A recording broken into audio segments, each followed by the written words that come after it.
I can respond to the question raised by him. He said that the tax policies are, as I understood, that the tax policies are frequently changed by MK, in spite of the fact that the parliament approved the budget at the time of the budget rules. I don't think that NPR is frequently changing the taxes approved by the parliament. It was done in the 1980s and beginning of 1990s, not now. Nowadays, NPS makes changes simply when there is some questions of rationalization of the existing tax system. For example, the parliament has approved a particular tax rate for a particular set of industry, and the industry is a forward-linking industry. Okay, but somebody invested in the backward sector. I mean, the forward-linking industry, which product they are producing, their raw material is manufactured by somebody else.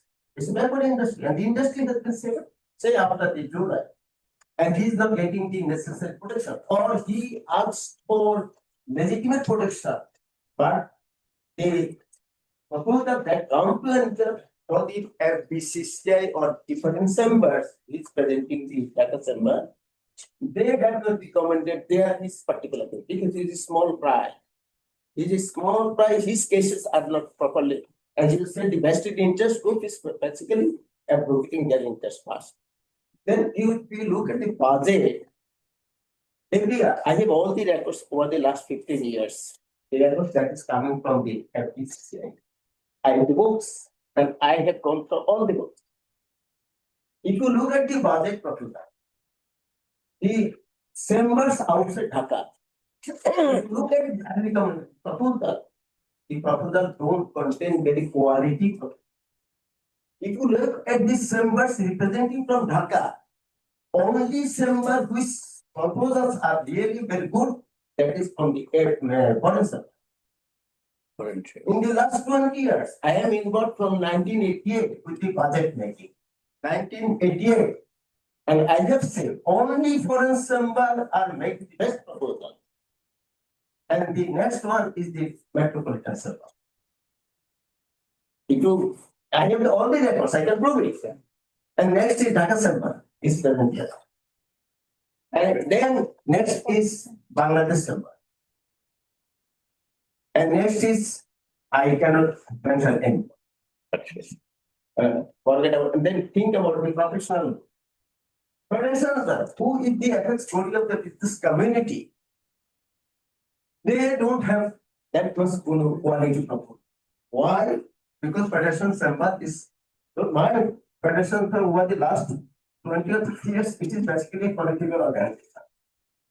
Political government who is in power, they decide who will be head of the FBCCI. The business leaders cannot decide it. And I tell you one thing, there are two reports on tax reforms. One as done by Dr. Zaidi Sattar and another one by we people. Now there are two reports on tax reforms in Bangladesh. And both the reports contain more or less the same recommendations regarding the tax system and how it can be modernized and how its management can be improved and what are the global best practices. We have raised all these issues. And I requested the FBCCI repeatedly, and I am an advisor. I requested them, please organize one seminar where I will explain both the reports to you people. And you listen to me. If you agree that the recommendations made by the two commissions are pertinent, rational, effective, you please collectively raise it to the government and ask the government to make it a program. I repeatedly requested that, and they one day organized. And unfortunately, FBCCI is being run by one administrator. And that day, when the meeting started, the administrator said that I am sorry, I have to go to the minister conference, and he asked me to go to a meeting. Okay. And so and reacting to that, the people who came to listen to the report, they left the meeting. Okay, thank you for starting the conversation. Okay, raise your hand, so. We're still in a conversation mode. Thank you. This is Tanwir Mohammed Butu. I am a small business leader of private sector, member of PCCI. Can I tell something Bengali? Yes. Basically, আমি একটু অন্য টাইপের একটু কথা বলি just সেটা হলো আপনার ওই যশোরে একটা ভাষা আছে আপনারা অনেকেই জানেন কিনা সেটা হলো দোয়াইতে দোয়াইতে গরুর এখন অবস্থা খুবই করুণ গরু আর এখনো দুধ দিতে পারছে না কারণ তার আর এখন তো খাবার নাই সেটা হলো আমরা যারা প্রাইভেট সেক্টরে আছি শিল্প কলকারখানা করছি এখন আমরা মহা বিপদে আছি গ্যাস নাই বিদ্যুৎ নাই আপনি যদি এই গাজীপুর নরসিংদী এইসব বেল্টে যদি একটু ঘুরে আসবেন দেখবেন যে কয়েকশো কারখানা আছে যারা আজও পর্যন্ত গ্যাস বিদ্যুৎ পায়নি এইভাবে ফার্নেস অয়েল দিয়ে ইন্ডাস্ট্রি চালায় তারা এখন ব্যাংক লোনের জর্জরিত হয়ে দেউলিয়া হয়ে যাওয়ার পথে এই পরিস্থিতি যদি চলতে থাকে তাহলে বাংলাদেশে শিল্প কলকারখানা কর্মসংস্থান এটা কিভাবে হবে এবং কয়েকদিন ধরে জাহিদ সাত্তার স্যার আপনাকে একটু বলি হাজার মিটিংয়ে ম্যাক্সিমাম দেখবেন সবাই ট্যাক্স ভ্যাট কমান বাড়ান কিন্তু বেসিক্যালি একটা মূল জিনিস কিন্তু কেউ ফোকাস করছে না সেটা হলো আজ যদি বাংলাদেশের $100 বিলিয়ন এক্সপোর্ট থাকতো তাহলে কিন্তু আজকে আমাদের কোনো সমস্যাই ছিল কিন্তু আমরা সংক্ষেপে বলতে হবে আরো আমি শেষ করে দিয়েছি তো এটা যদি আমরা অন্ডারপ্রাইনার যদি সৃষ্টি করতে পারি আগামী 10 বছরে একটা পরিকল্পনা নিয়ে $100 বিলিয়ন কাছাকাছি যদি আমরা রপ্তানি করতে পারি আর টাকা ছাপানো লাগবে না এবং ব্যাংক থেকে প্রতিদিন 1000 কোটি টাকা করে লোন নেওয়া লাগবে না ধন্যবাদ okay thank you anyone from this side would you like to make some comments and observations? May I recognize Ambassador Tawfiq Ali, who has spent 6-7 years as Bangladesh representative at the WTO, and is retired Foreign Service officer, and now teaches trade in the Foreign Service Academy. So, Dr. Tawfiq Ali. Thank you, Dandy. I had not intended to speak, but you're forcing me to speak. Okay, the interesting thing I see about this paper, which I've just looked at. We haven't presented the paper yet, so. No, the interesting thing, I presume you're not going to say anything different. There's a lot of things that are not. That you explain. That's okay. All right. But the problem that I see is, since I've been dealing with trade for a number of years, first as a bureaucrat, as a trade negotiator, and later on in the private sector. I used to be CEO of CAFCO after I left the government. And I've seen the private sector, some of their problems, some of the interests. Anyway, the problem I see with this topic is that we have merged too many things into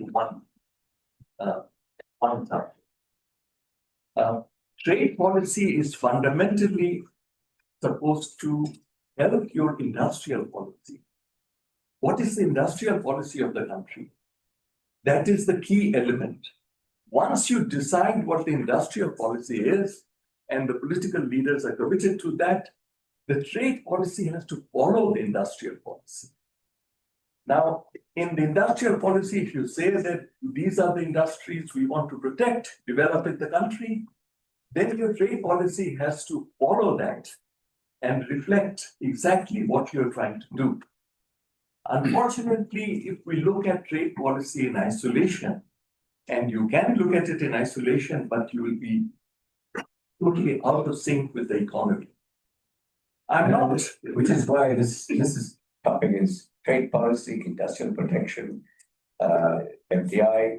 Yeah, but when you talk about trade policy, it's not. Nothing is isolated here. It's all integrated. Industrial protection automatically implies that trade policy is related to industrial protection. It is related, But you need an industrial policy to begin with. Once you have an industrial policy, you know exactly where you are heading. And that is what countries do actually. Starting, If you look at item number 3, number 4, that's industrial policy. yes, but you know, this is not really, not really. Yeah, well, we've been, we talking a lot, you know, Okay. this is just the. The reason is, as I said, Zaidi, I didn't want to speak, but you know, you're Yeah. forcing me to this. We're having a conversation, right? So I have to explain what my perspectives are. The concept of industrial policy began actually in 1792 with Alexander Hamilton submitting on a report to the Congress. Now, every country that has developed, major country that has developed, has followed the framework of what he suggested at that time. Unfortunately, you know, when we are developing, we are told few other things. But forget that. Once you have a policy, once you develop a policy, what exactly are you targeting? Are you targeting this specific industry, or are you targeting that industry? It is not, trade policy is not in isolation. Your trade policy has to support that. Now, that is the thing. Mr. Fariduddin has talked a lot about implementation and the difficulties of all that. Now, unless we are very clear on what we want to do in terms of industry, unfortunately, your trade policy will. Great, I think after we finish our presentation and discuss, we'll come to that. We'll come to that. When you okay. Okay, thank you so much. Mr. Perry, please. This is still a conversation. Yeah. So I think it's worth, and then it's better to do something. Yeah, thank you very much. I'll try to be very brief. I'll talk because we take it from where, you know, we had the previous speaker talk about industrial policy.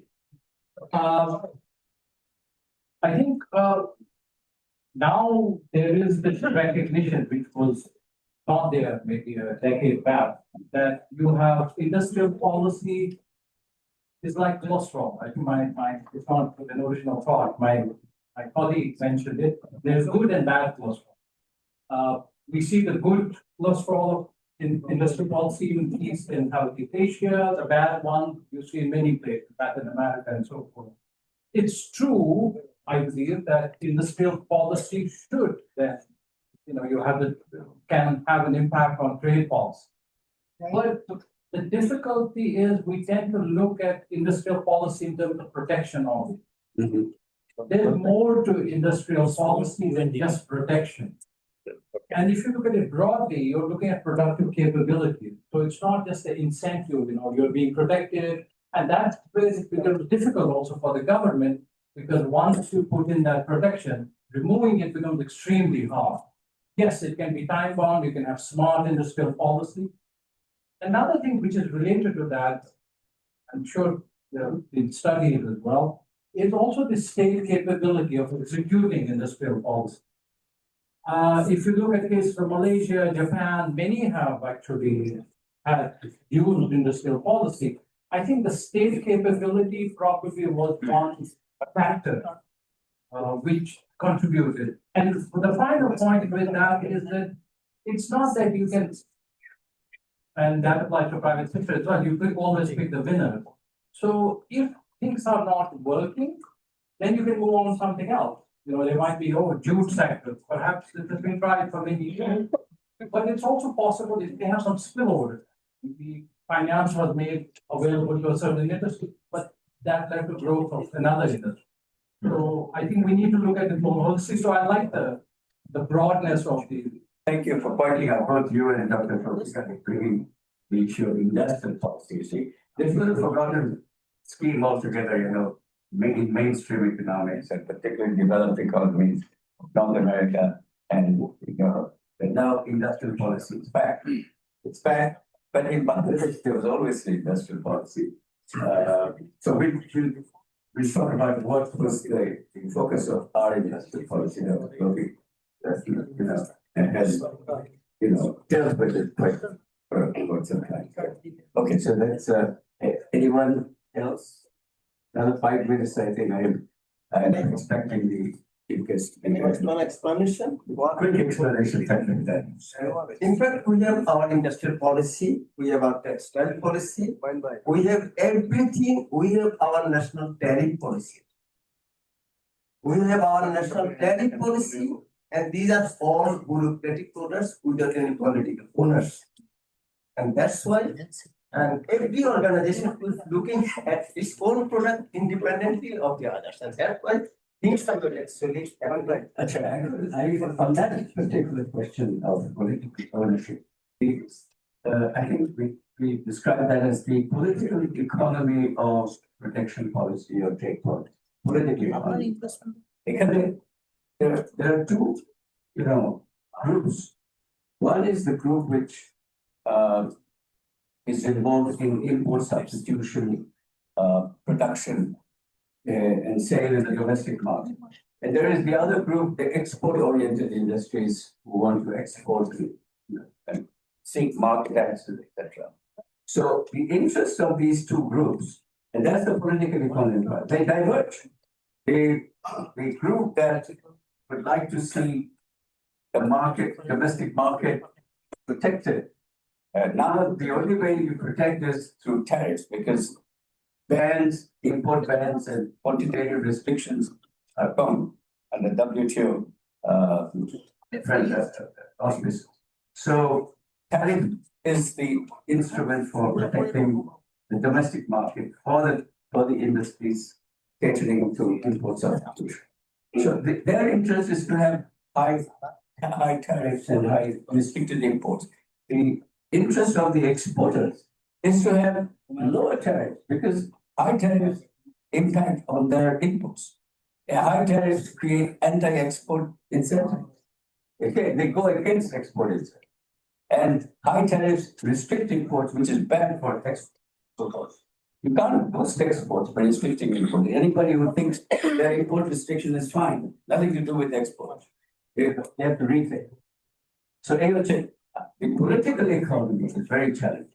You've got different groups with different interests. And it is up to the government policymakers to actually balance the interests of producers, interests of the exporter group, interests of the import substituting group, and interests of consumers. That is one interest that has been overlooked. And this is going to be a part of our presentation. So I'm Asim Kuchi, our chief guest is, anybody can tell me, Ashik, if you take a look at what is going on. So this was just warming up for the section.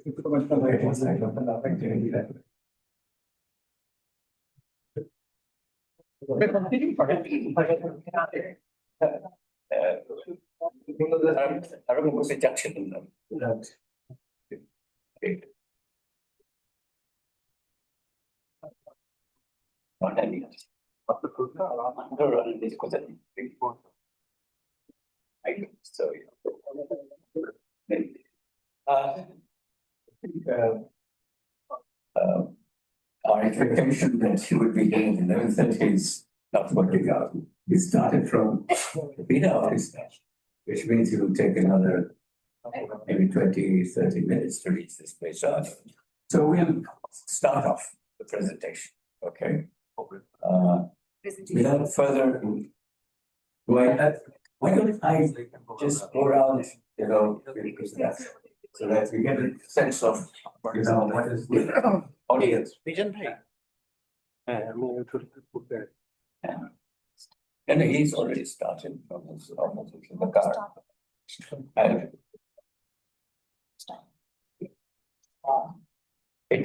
it's been a live stream, I think. Live stream. So who is the our technology? Where is Mizan? Mizan? Live stream হচ্ছে Zoom এ থাকলে উনি he can watch you Come, you complimentary group. এসে গেছে Jahangir factory is Okay. Acha, I mean, Govindam Industrial with all bottling your, plant. with your permission, and cooperation, let me start the presentation. Okay, and This moment. welcome, our team gets many cups. Industrial policy, we will be delving into the subject of industrial policy quite a bit. I think there is some change of heart when it comes to industrial policy. The old industrial policies, which were born out of the Prebisch-Singer hypothesis of the 1950s, and then the, protection of industries for industrialization of low-income, underdeveloped countries becoming, centuries of colonization, old stage of industrial policy and IHG. The new industrial policy is more focused not on import substitute protection, but on competitiveness.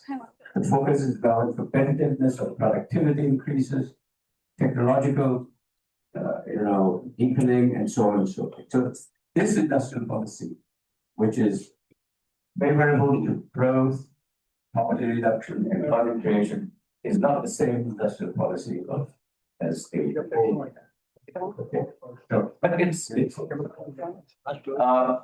our presentation today, presentation on Bangladesh trade policy, industrial protection, investment impacts, and consumer welfare. Yeah, you might think, yes, we have lumped too many things in one place. Yes, that's true. But each of this has these are integrated.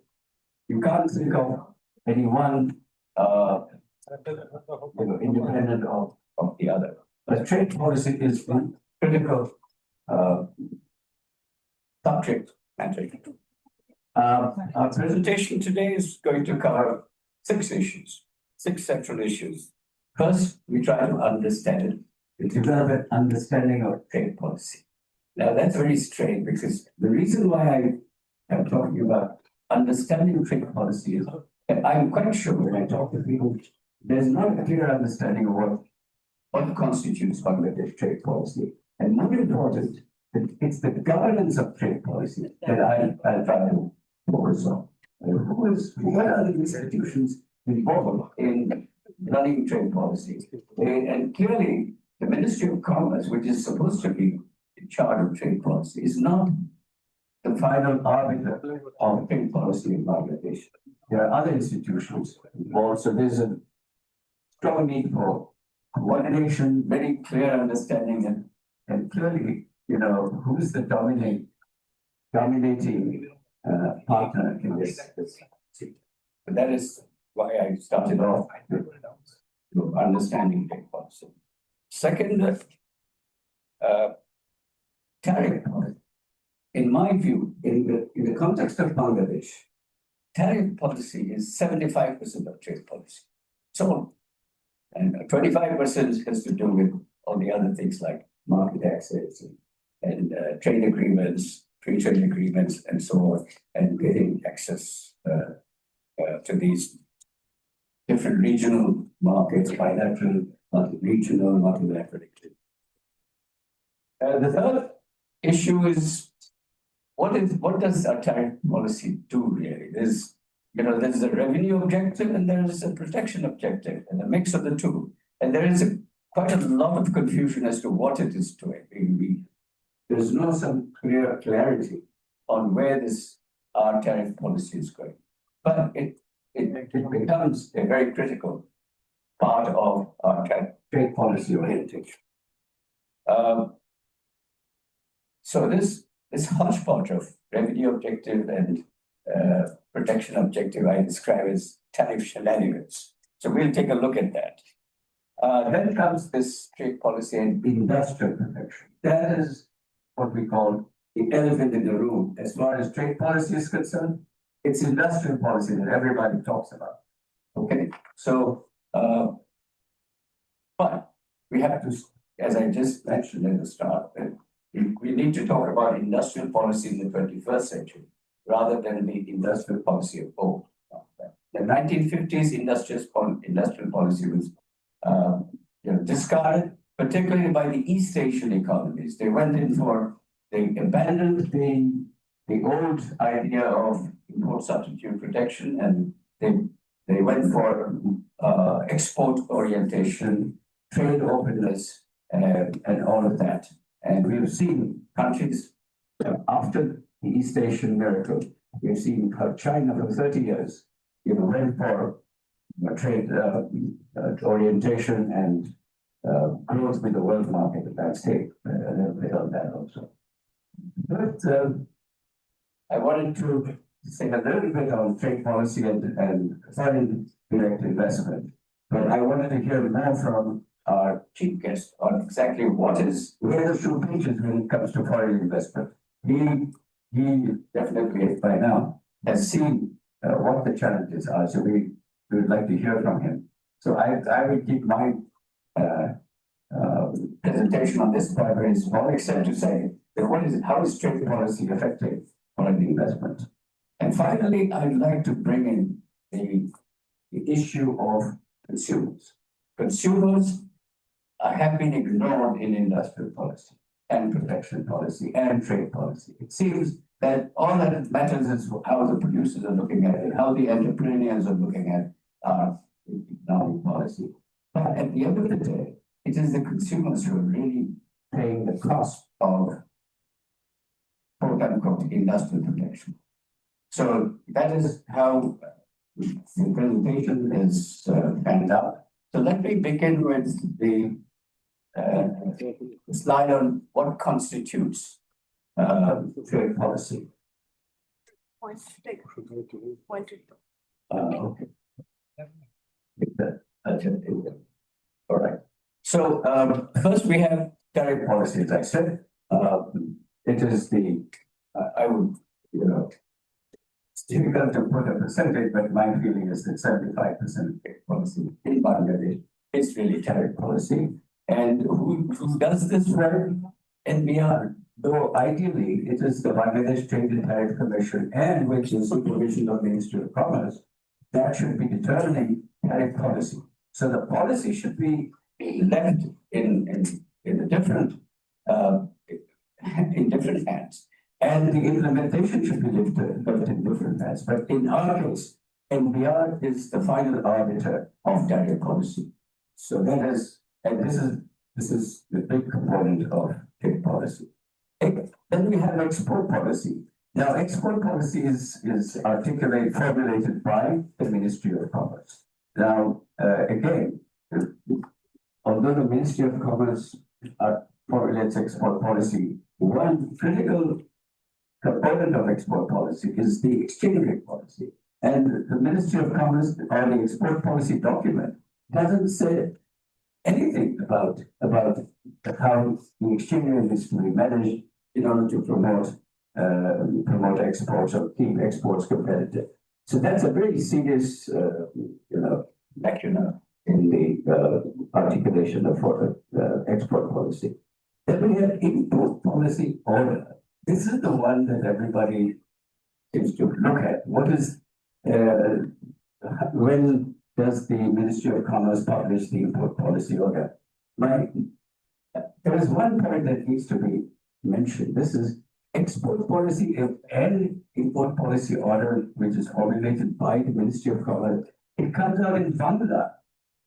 We are all, okay, Bangladesh, যেহেতু আমরা Bangla official কাজ সবকিছু বাংলায় হচ্ছে, সবকিছু ভালো। কিন্তু export এবং import is an international trade issue. This has to be done in a language where, exporters and importers around the world, they understand what your policy is. So I think the first draft of export policy and import policy order should be in English, but as a universal language. So this is one thing that needs to be seen. Exchange rate policy, I would think, exchange rate policy is sorry, import policy order, the import policy order is really no longer part of trade policy as such, because import policy order no longer includes quantitative restrictions or import bans for trade reasons. There are import bans and restrictions on imports for health reasons, national security reasons, all that. Still permissible. But import bans and restrictions on trade grounds, that means for protection purposes, is no longer WTO compliant issue. So Bangladesh has done away with all the import restrictions and bans for protection reasons. They have substituted them with tariffs. The tarification of those QRs and bans have taken place back in, I think, 2004 or 2005. So right now, the only restriction on import comes from tariffs. So that's where the import policy order then becomes a regulatory law. It's not really per se part of trade policy. Okay, so exchange rate policy is very critical. We think that you can go ahead with an export policy and import policies and tariff policy and all that, and you don't care about what the exchange rate management is. That's absolute. That's absurd. You have to have a complete understanding of what is best, given your objectives of growth, employment creation, poverty reduction. Exchange rate is a critical price. It's the price of foreign exchange. It's one of the most pivotal prices that affects the entire economic activity.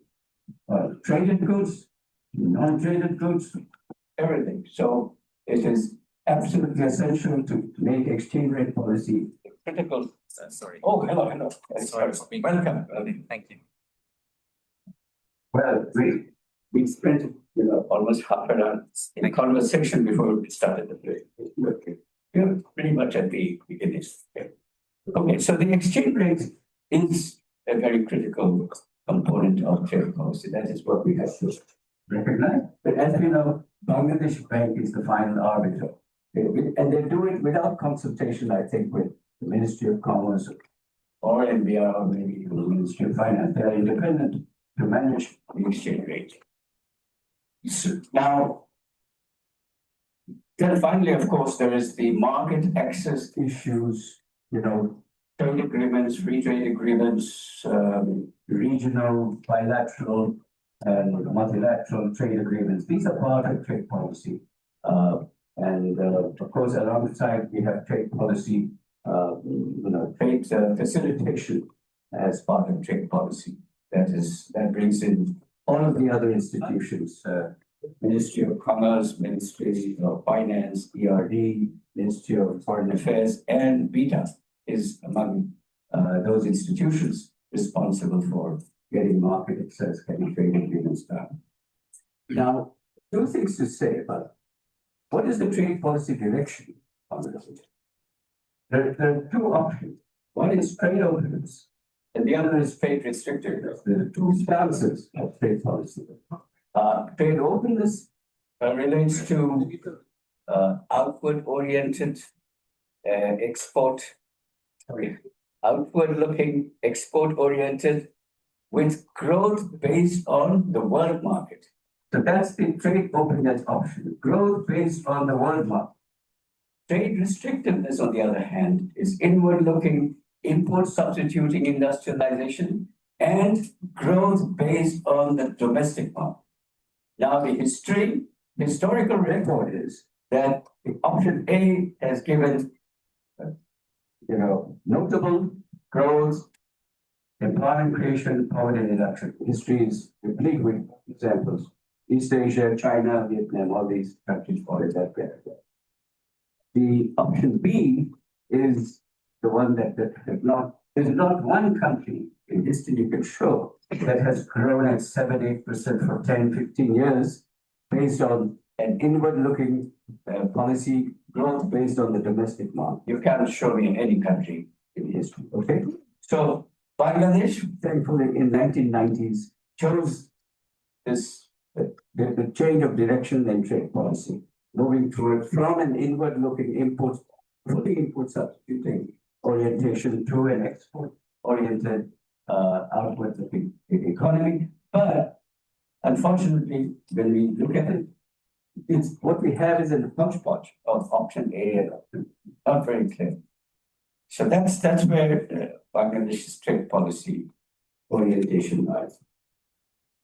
Now, I have to say, there's another thing that characterizes Bangladesh trade policy. I call it dualism, trade policy dualism. We have one trade policy for the ready-made garment industry. There is a free trade channel, a free trade enclave for the ready-made garment industry.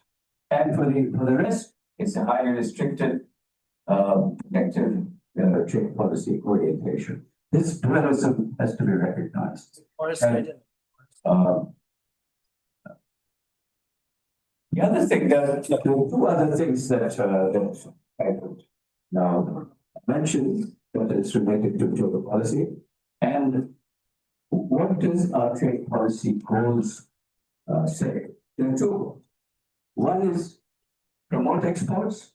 And how do you promote exports? The main thing is give cash subsidies to exports and some other support. Mainly promote export through cash subsidies. Secondly, second part of our trade policy is to restrict imports to tariff protection or tariffs to generate revenues. And what is the consequence of these two strategies of our trade policy? Export growth, there is no positive outcome except for the garment exports. The non-garment exports have not moved. The needle hasn't moved for the non-garment exports. Okay. So promoting exports by cash subsidy has not produced results. Second, what has happened with the import restriction for protection purposes? Yes, imports have become restricted. But in Bangladesh, import growth is muted. And with muted import growth, if anybody expects that you will have a boost of in export, particularly non-garment export, that's a misdirection of policy. So that is where we lie. Two goals of trade policy, but the consequences are not worth mentioning. So no doubt in terms of export promotion, in terms of non-garment exports, and no traction, and of course an impediment to import with a restrictive import regime. We are not getting a boost in exports that imports create. So in order to have a high-performing export economy, you need to have a seamless import regime. Okay, imports are essential, particularly for the manufacturing sector. Because manufacturing products don't have inputs and raw materials all available in the domestic economy. You have to do. Okay. All right. So that's where. Next issue is the Bangladesh. We did some analytics. Let's look at the analytics of Bangladesh territory. First question is, why do we have so high tariffs? Okay, does Bangladesh economy fall in the category of some African countries like Mali and Zimbabwe and Congo and those countries? No, Bangladesh is a dynamic economy. It has a GDP size of equal to Malaysia, very close to Singapore and all that. So $460 billion already. And why do we have such high tariffs? Well, one reason is, of course, that we were original members of the WTO when it was created in 1995. So we didn't have to go through the accession requirements, which Vietnam and China had to go through. They had to make sure that their tariffs were in a reasonable range. So we didn't have to go through that. So we put tariff binding the 200% for agriculture, industry, and so on. So world average tariffs, before these reciprocal tariffs came into being, world average tariffs were down to about 6%. Lower income countries had an average tariff of 11%. Lower middle income countries, LMIC, where Bangladesh belongs now, and belongs since 2015, that average tariff is 7%. And look at Bangladesh's average tariff. Average nominal tariff is 28%. When you take average total trade taxes, it is about 55%. So that's average nominal tariff is 4 times what the average tariff for LMIC is, let alone UMIC average tariffs at 3%. And we are expecting to become an upper middle income country by 2035. So we have to go down to something like, 3%. So that's it. I'll show that it's a big challenge. Next.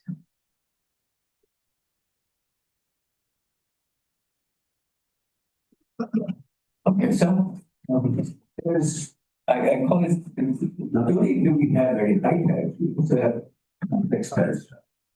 The one complexity, of course, is what I call it.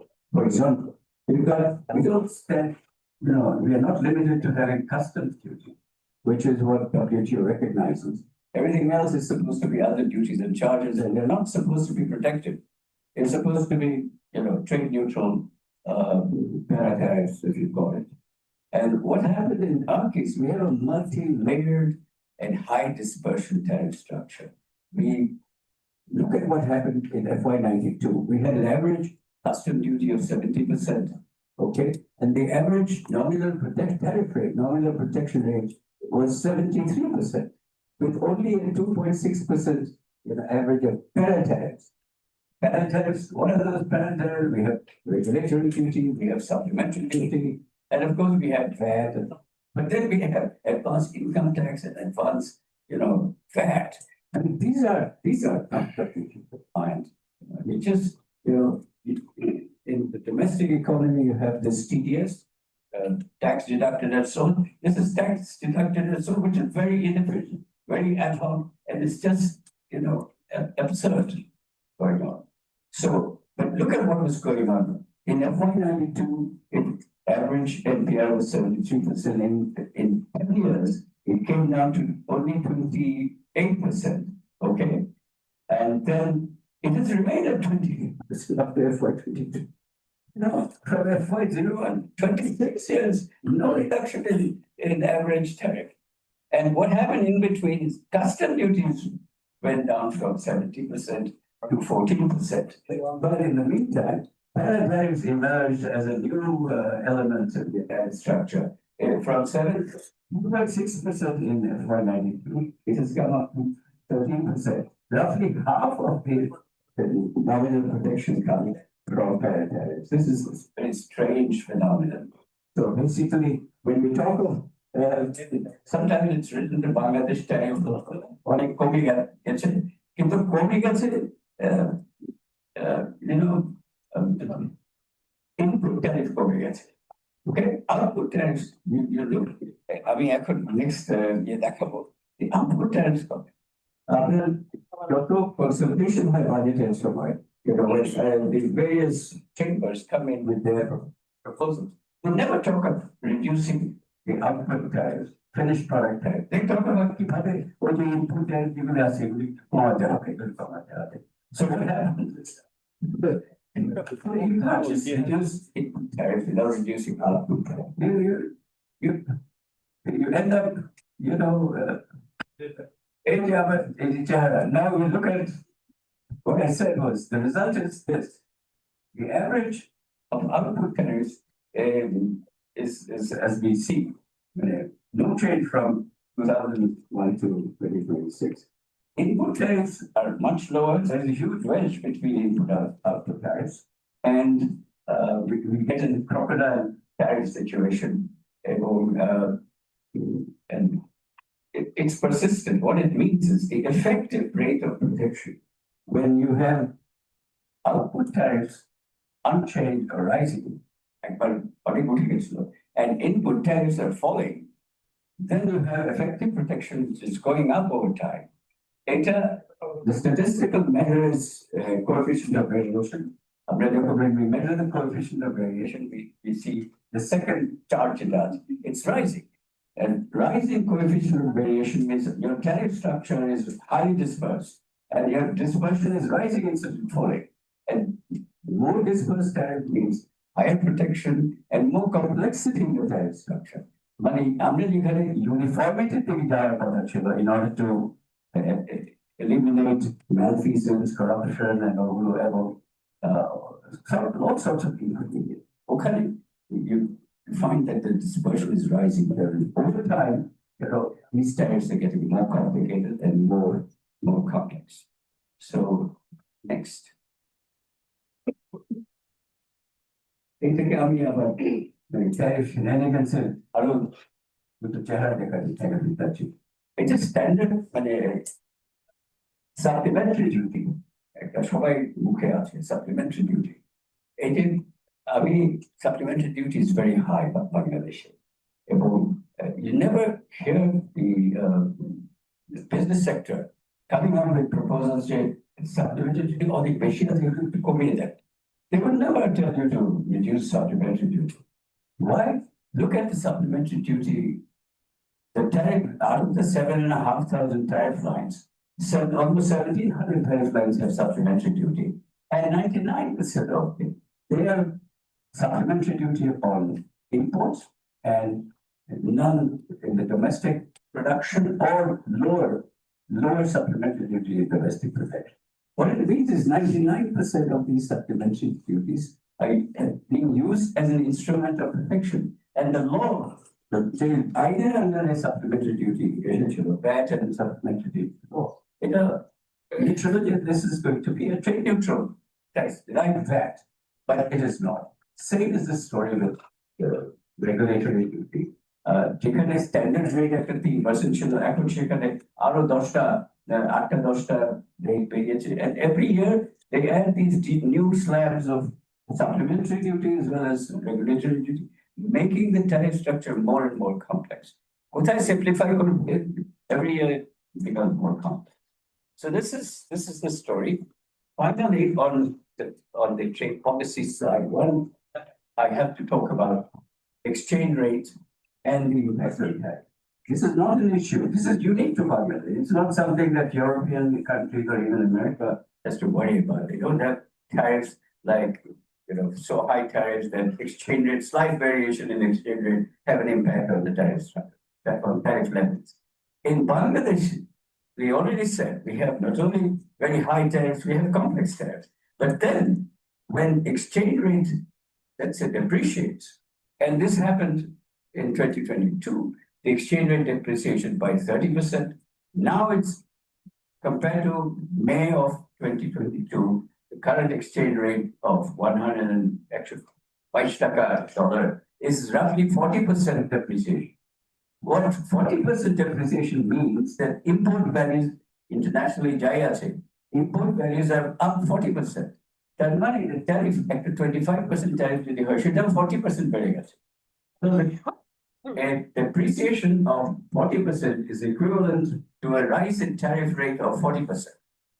ওর সাথে আরেকটা জিনিস হয়েছে 22, 23, 24 আমি যখন import data দেখলাম ওখানে দেখা যাচ্ছে যে প্রত্যেক বছরে across the board 15% uplifting করছে ভ্যালু ইম্পোর্ট ভ্যালু ওই যে কাস্টমস করে সো আপনার 40% exchange rate depreciation, 15% uplifting of import value. I mean, I don't know how the private sector is doing business. I mean, this is ridiculous. It doesn't show up in the revenue. এমনকি revenue থেকে 40% বাড়ছে import customs rate না বাড়েনি। So আপনার tariff বেড়ে গেছে 40%, 55%, আপনার revenue কোথায়? So anyway, so that's the story not only in customs, but it's also a story in the domestic taxes of direct tax. International tariff policy finally আমরা একটা gazette notification করেছে আমরা আশা করব যে national tariff policy. These things are recognized in the national tariff policy, thankfully, but the implementation is nowhere. এখন 3 বছর হয়ে গেছে এখন শুনছি নাকি আবার কিছু চেষ্টা হচ্ছে the national tariff policy implement করা হবে এবং খুবই ভালো। আরেকটা next issue আমাদের হচ্ছে যে revenue issue. Revenue এই যে আমাদের ট্যাক্স স্ট্রাকচার এত হাই করা হচ্ছে এত ডিসপার্স করা হচ্ছে এটা কি রেভিনিউর জন্য নাকি প্রোটেকশনের জন্য? So we look at it. And the প্রথম কথাই আসে যখন whenever you talk of tariff rationalization, the argument coming out that where is the revenue going to come from? You're going to lose revenue. So to show what happens when you reduce tariffs, I took the 1990s data. 1990s and from 91, 92, when the NPR was 73%. At the end of the 1990, 2000 shape, it was half. NPR was half in 2000 compared to 1991, 92. The total trade incidence was 100% in 92 and came down to 50%. So this sharp reduction in tariffs in those 10 years of 1990. People look at the revenue. Total revenue was growing from 39 billion to 89 billion at the end of the year. And average growth of revenue during that period was 11%. So sharp reduction in tariffs doesn't necessarily reduce revenues. That's the point being made here. Now, in Kolkata, let's move to the next one. In Kolkata, the tax rate to the basic economic, it hurts economic activity, and you end up not getting the revenues that you looking for. Because of Ibn Sina, Muslim philosopher and physician, 14th century is in the high taxation hinders economic activity, and so you end up getting low revenue. That way, a French engineer said Dupont, he showed that accelerated revenue starts falling. And then finally, in 1970s, Ronald Reagan administration, there was this Laffer. After Laffer, when it wasn't the tax cut, you get higher revenues, higher economic activity. You get higher revenues from higher economic activity. So that in the Laffer curve, the club time you can check on it. It's the different Laffer curve. Yeah, there is an optimum rate of tariff. The tariff is basically only protection department and import substituting producers will love it. But it will not reduce, it will hinder economic activity and reduce revenue. And so beyond the optimum rate, you end up with lower revenues. And this is what this graph demonstrates. Now let's come to the statement, a description of what is industrial protection in Bangladesh, and that is part of our industrial policy. Now, let me say to start with that the industrial policy that we have is not an industrial policy that we would like to see in the 21st century. This is not the industrial policy of the 21st century. It is the old industrial policy of infant industry protection, and that is persistent, that is ad infinitum. There is no talk about limiting protection, making it time bound or making it performance based. So this, without setting a time limit or setting some criteria, performance criteria, this kind of protection just defies the logic of protection. The logic of protection says over time, you're supposed to be able to reduce your cost of production. You're supposed to become more competitive, and then there's these tariffs, these protected tariffs can go down, and then you can compete internationally. Nothing happened. We have scores of what I call geriatric infants, boyishko infants, protruding. And Bangladesh, unfortunately, we have just taken it because we have persistent protection. So, and the other thing, in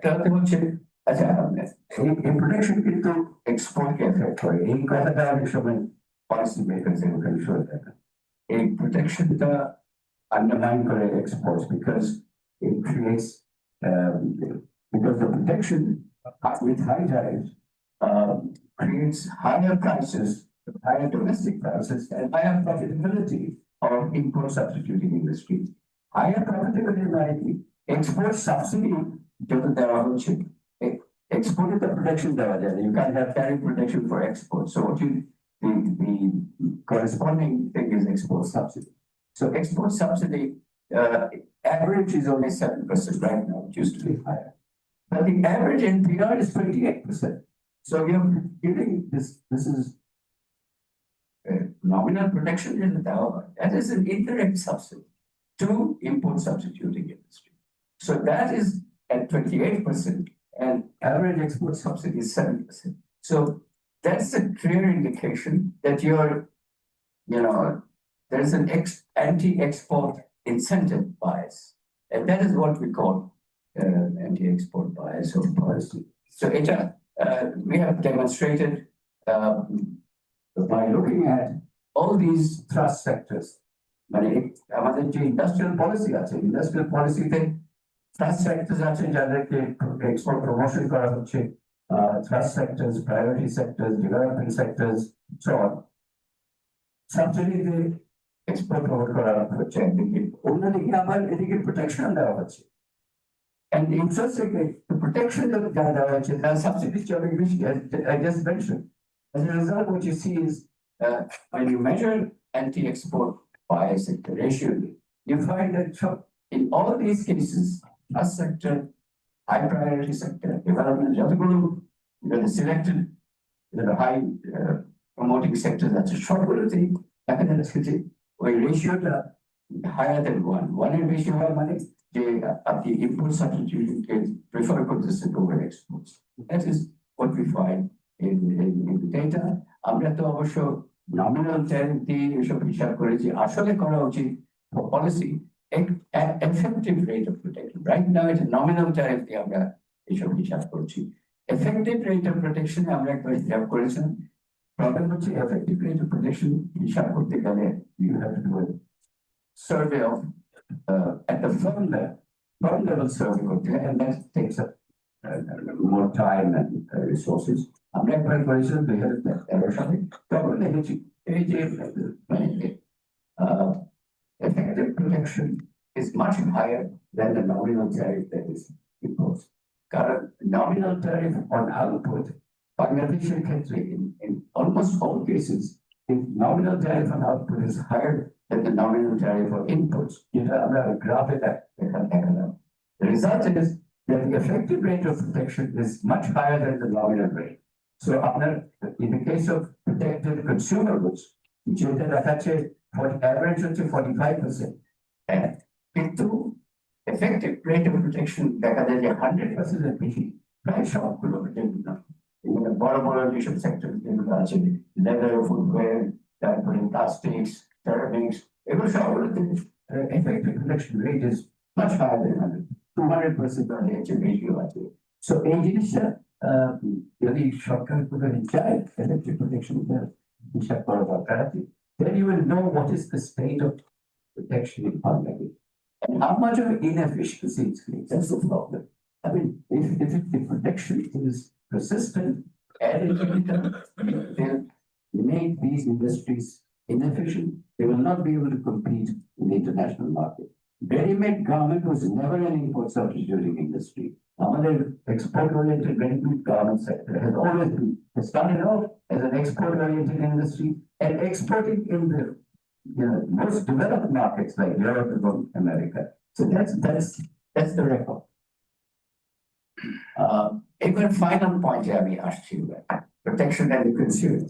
We have the president of the Consumer Association of Bangladesh that this is what I need.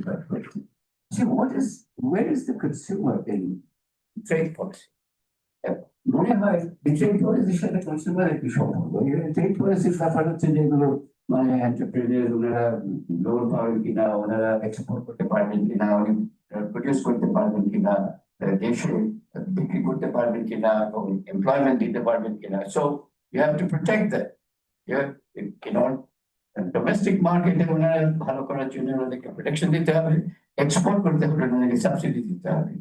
Okay fine, তারপরে what about who's paying for it? Who's paying for it? By the protection with such high tariffs, the high tariffs resulted in higher prices domestically. All consumer goods in Bangladesh have prices above international prices. Okay, and how much above? Nominal tariff যেটা আছে, আপনার যদি 45% যদি tariff থাকে 100 টাকার ইম্পোর্টের উপরে, আপনার domestic price তো will be at least 145, ওটাতে ট্রান্সপোর্ট কস্ট মার্কআপ অ্যাড করে তাহলে তো 200% হয়ে যাবে। এবং that is exactly what we find when we did some estimates. আমরা দেখলাম যে এই যে অ্যাভারেজ এনপিআর আপনার 45% টু 20% আছে, আমি টপ প্রোটেক্টেড আইটেম বাদ দিলাম, টপ প্রোটেকশন আমাদের এটা 70% থেকে 123% পর্যন্ত আছে, এবং এই যে কিছু বেভারেজ প্রোডাক্টস আরো বেশি।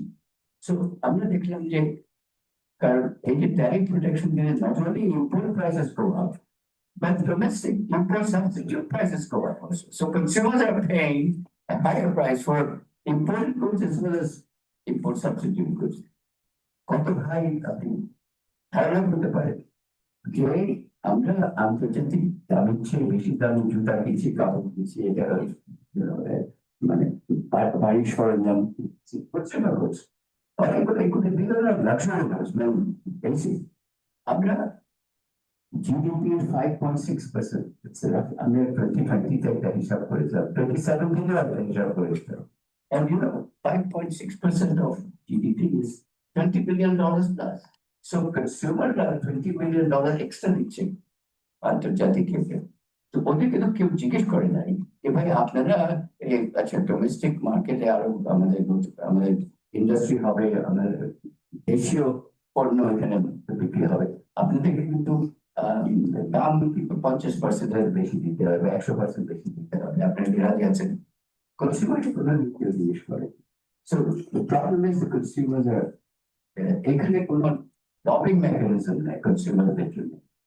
রিসেন্টলি যেটা বেরোলো যে IMF এর রিপোর্টে দেখা গেল বাংলাদেশের পার capital GDP nominal US dollar টার্মে ইন্ডিয়া হচ্ছে $100 বেশি, এটা 2,900 কত টাকা, ইন্ডিয়া ছিল 2,800 টাকা মানে ডলার। কিন্তু পারচেসিং পাওয়ার প্যারিটি হিসাবে গেলে দেখা যাচ্ছে ইন্ডিয়ার per capital GDP in purchasing power parity terms $1,000 বেশি বাংলাদেশের চেয়ে। Why is that? The purchasing power of the dollar is much higher in India than in Bangladesh, because price levels, even India is a high tariff country. Okay, import price level in Bangladesh is much higher than Indian price level. Therefore, the dollar's purchasing power in India is higher than in Bangladesh. So এখন এইগুলি বলছি এই জন্য যে Bangladeshi কনজিউমাররা organise করতে পারছে না for lobbying, যে আমাদেরকে একটু রেহাই দেয়, যে এই যে আমরা এত বেশি দামের জিনিসপত্র কিনছি, প্লাস মানে আমাদের চয়েস তো কমে যাচ্ছে। Protection, tariff protection does two things. One, it raises the price on the one hand of all import and import substitute, and on the other, it restricts the choice of consumers. আমরা বেশি দামে অনেক জিনিস কিনতে পারি যেটা বিদেশি কিনতে হয়, so on and so forth. So that's because a very reputed economist, Professor Mansur Olson, on a Harvard thesis, his Harvard thesis was not on economics, although he was an economics professor. His thesis was on the logic of collective action. ওনার কথা হচ্ছে যে এই যে যত বড় group হয়, consumers are the biggest stakeholders in this, stakeholders of trade policy, হচ্ছে consumers, কিন্তু তারা অর্গানাইজ করতে পারে না। But smaller groups, প্রত্যেকটা ইন্ডাস্ট্রিয়াল সেক্টর একটা অ্যাসোসিয়েশন, তারা মন্ত্রীর সাথে দেখা করে, সব লবিং করেন, আমাদের এই ডিউটিটা বাড়িয়ে দেন, ওটা কমিয়ে দেন, কিন্তু কনজিউমার্সদের কোনো they can't organize lobbies. So that is what the conclusion, large groups like consumers have difficulty organized for lobbying purposes, but like about a collective action. So Bangladesh, I think it's taken a long time. The consumers have been ignored, but it's time for consumers to be listened, to be heard. যে ভাই আমরা এত বেশি দামে কেন জিনিসপত্র কিনব, consumer বলেই আমাদেরকে বেশি দামে কিনতে হবে। So that is where I think the trade policy outcome, consequence of trade policies is this: that Bangladesh consumers end up paying the cost of protection. So protection is a cost, এবং এটা কিন্তু বেশিরভাগ pay করছে consumers. কিছুটা যাচ্ছে গভর্নমেন্টের হাতে, revenue যাচ্ছে, আর কিছুটা যাচ্ছে প্রডিউসারের হাতে। So there is a transfer of resources from the pocket of consumers to the pocket of producers. এটাও আমাদেরকে স্বীকার করতে হবে। পলিসি মেকার দায়িত্ব হচ্ছে যে balance interests of consumers and producers and of course the government. So everybody, I rest my case and I'm gonna now hear the distinguished panelists, okay?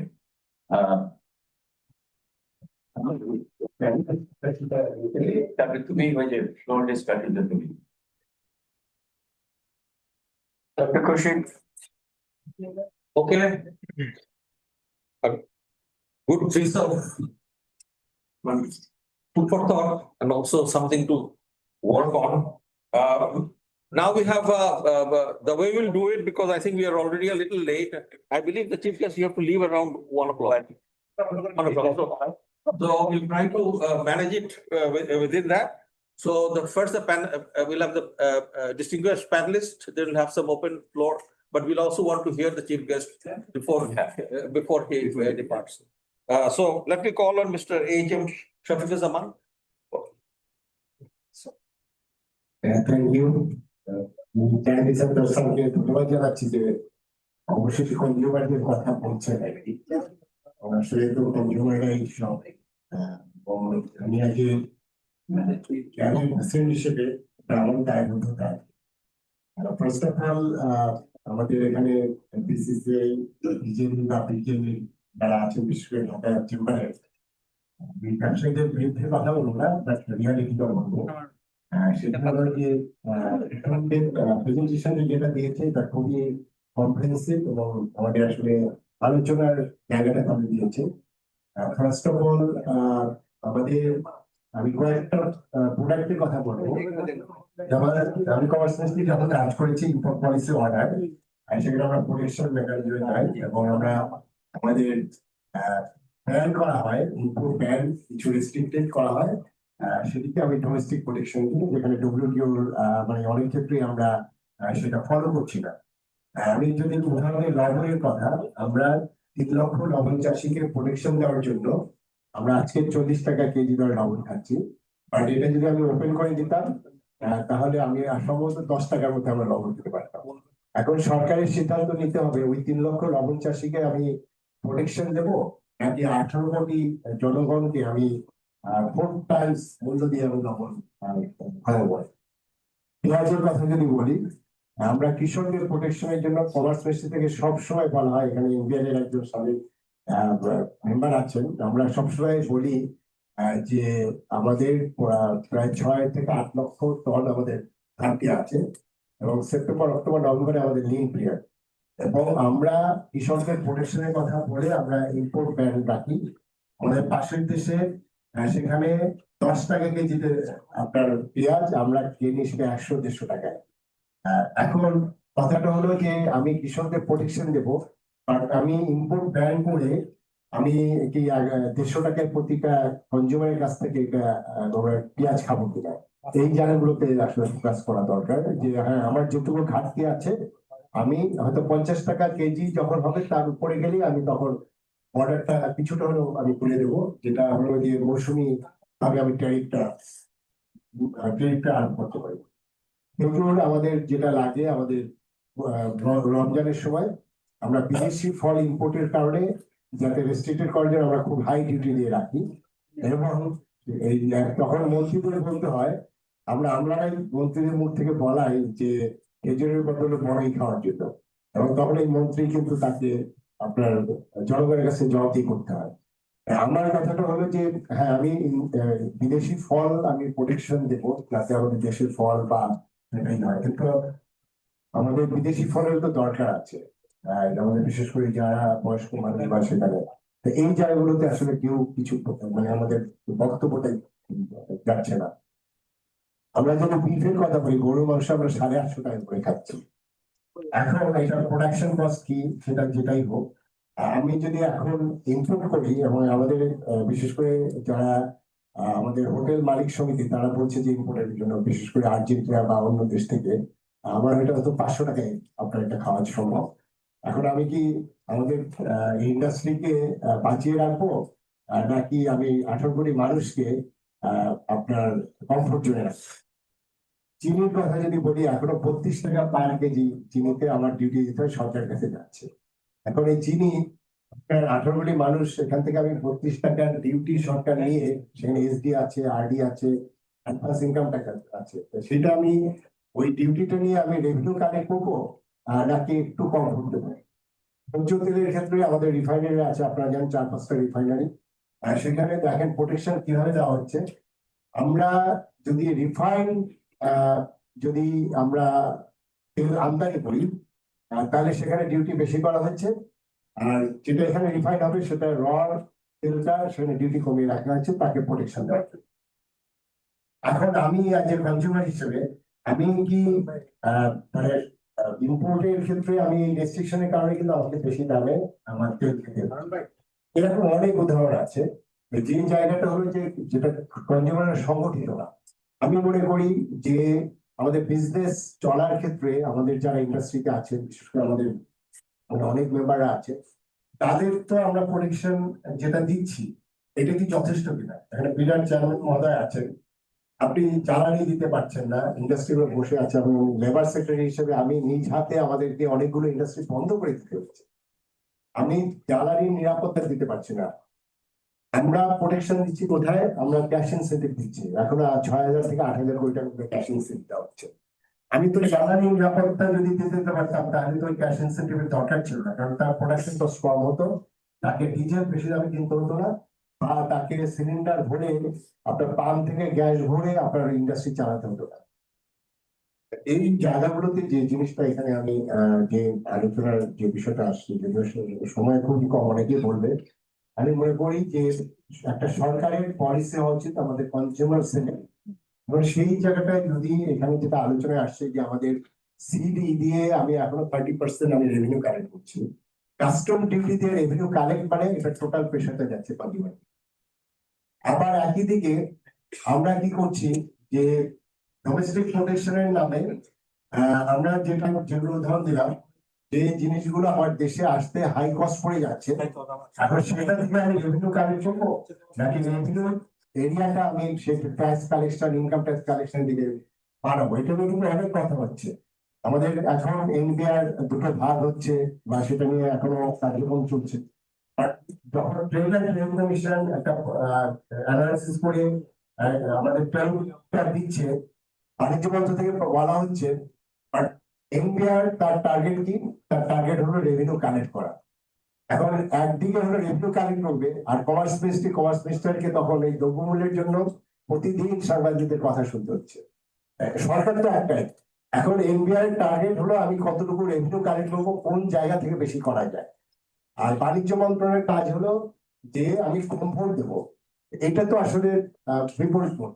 এই জায়গাগুলোতে আসলে অনেক আলোচনা আছে, এবং আমি মনে করি সরকারের অনেকগুলো যেটা আছে ইন্ডাস্ট্রিয়াল পলিসি, আমাদের যেটা আছে ফিসকাল পলিসি আলোচনা হয়নি, আমাদের মনিটারি পলিসি, এই একটার সাথে কিন্তু একটা সমন্বয় নেই। এবং সবচেয়ে আমি যেহেতু 32 বছর সরকারে ছিলাম, সরকারগুলো মনে হয় যে আমি একটা ইন্ডিপেন্ডেন্ট আইল্যান্ডের মতো, দ্বীপের মতো, কোনো কোঅর্ডিনেশন নেই। আর সবচেয়ে আমি মাঝে মাঝে বিজনেসম্যানদের মানে চিন্তা করি যে তারা কিভাবে টিকে আছে, এত বাধা। এবং এই দেশে বিজনেস করা মানে হলো আপনার একটা অন্যায় করা।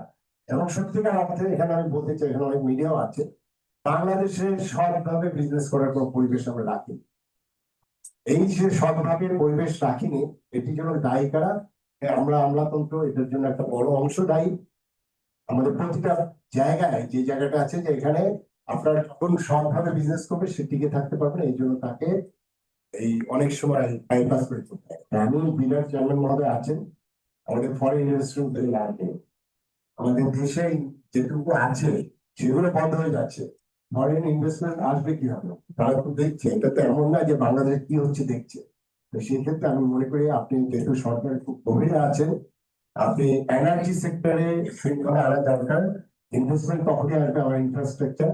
আর হলো যেটা আমাদের জাহিদ সত্তর স্যার বললেন, আমার বর্ডারে যদি আমি রেস্ট্রিকশন করে দিই ইম্পোর্ট এবং এক্সপোর্টের ক্ষেত্রে এরকম দেয়াল তুলে রাখি, তাহলে এই দেশ কিন্তু আমার ইকোনমিতে আগাবে না। বিশেষ করে কনজিউমারদের পক্ষ থেকে আমাদের কেউ কথা বলার নেই। আমরা মাঝে মাঝে একটু বলি, সরকারের দরজা পর্যন্ত যায় না। আমি এখানে যারা আছেন আমরা সবাই কনজিউমার, এবং এই যে দ্রব্যমূল্যের কারণে আমাদের যে গত 5ই আগস্ট যে হলো, এটাও কিন্তু একটা অন্যতম কারণ। এবং একটি মাঝখানে ইন্টারিম গভর্নমেন্ট গেছে, নতুন একটি সরকার আসছে, এই জায়গাটা যদি ফোকাস না করা হয় এটি সরকারের জন্য কিন্তু একটা বিব্রত অবস্থা করতে হতে পারে। এইটুকু আমার কথা। আমি আপনাকে আবার ধন্যবাদ জানাচ্ছি এখানে কনজিউমারদের কথা বলার সুযোগ দিয়েছেন এই জন্য। Thank you. আসসালামু আলাইকুম। Okay, you'll speak on consumers, so na? Since consumers are never heard, we have Ms. Rashida Chaudhary. She will speak on behalf of consumers and then we'll go to the other discussion, who are named here. Thank you. অনেক ধন্যবাদ। আসলে এখানে যারা এক্সপার্টসরা সব আছেন, আমি তো আসলেই ভয় পাচ্ছিলাম।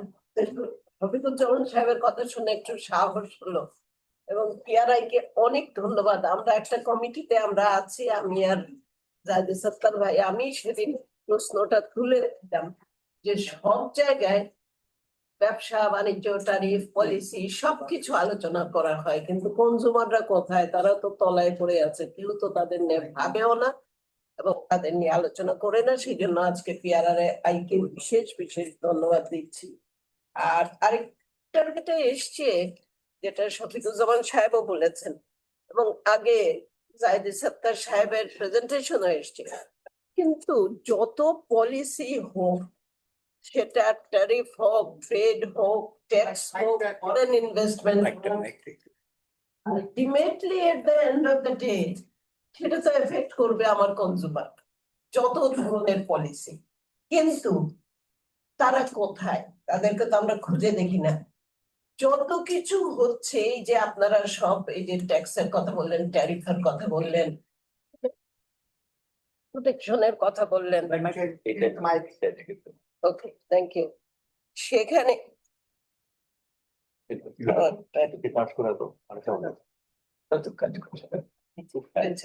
Thank you. কনজিউমারদের কথা বলতে গেলে টেকনোলজিও কাজ করে না। এখন হলো যে আসলে তো এফেক্ট করবেই তাদেরকে, কনজিউমারদেরকে। 18 কোটি মানুষের কথা বলেছেন শফিকুজ্জামান সাহেব। আমার শিক্ষার্থীরা তো বিশাল একটা সংখ্যা, তাদের জন্য এই পলিসি গুলো তাদেরকে কিভাবে এফেক্ট করে সেটা কি আমরা কখনো ভাবি? কখনো কি ভাবি এই যে ফুড স্টাফের দাম বাড়ছে?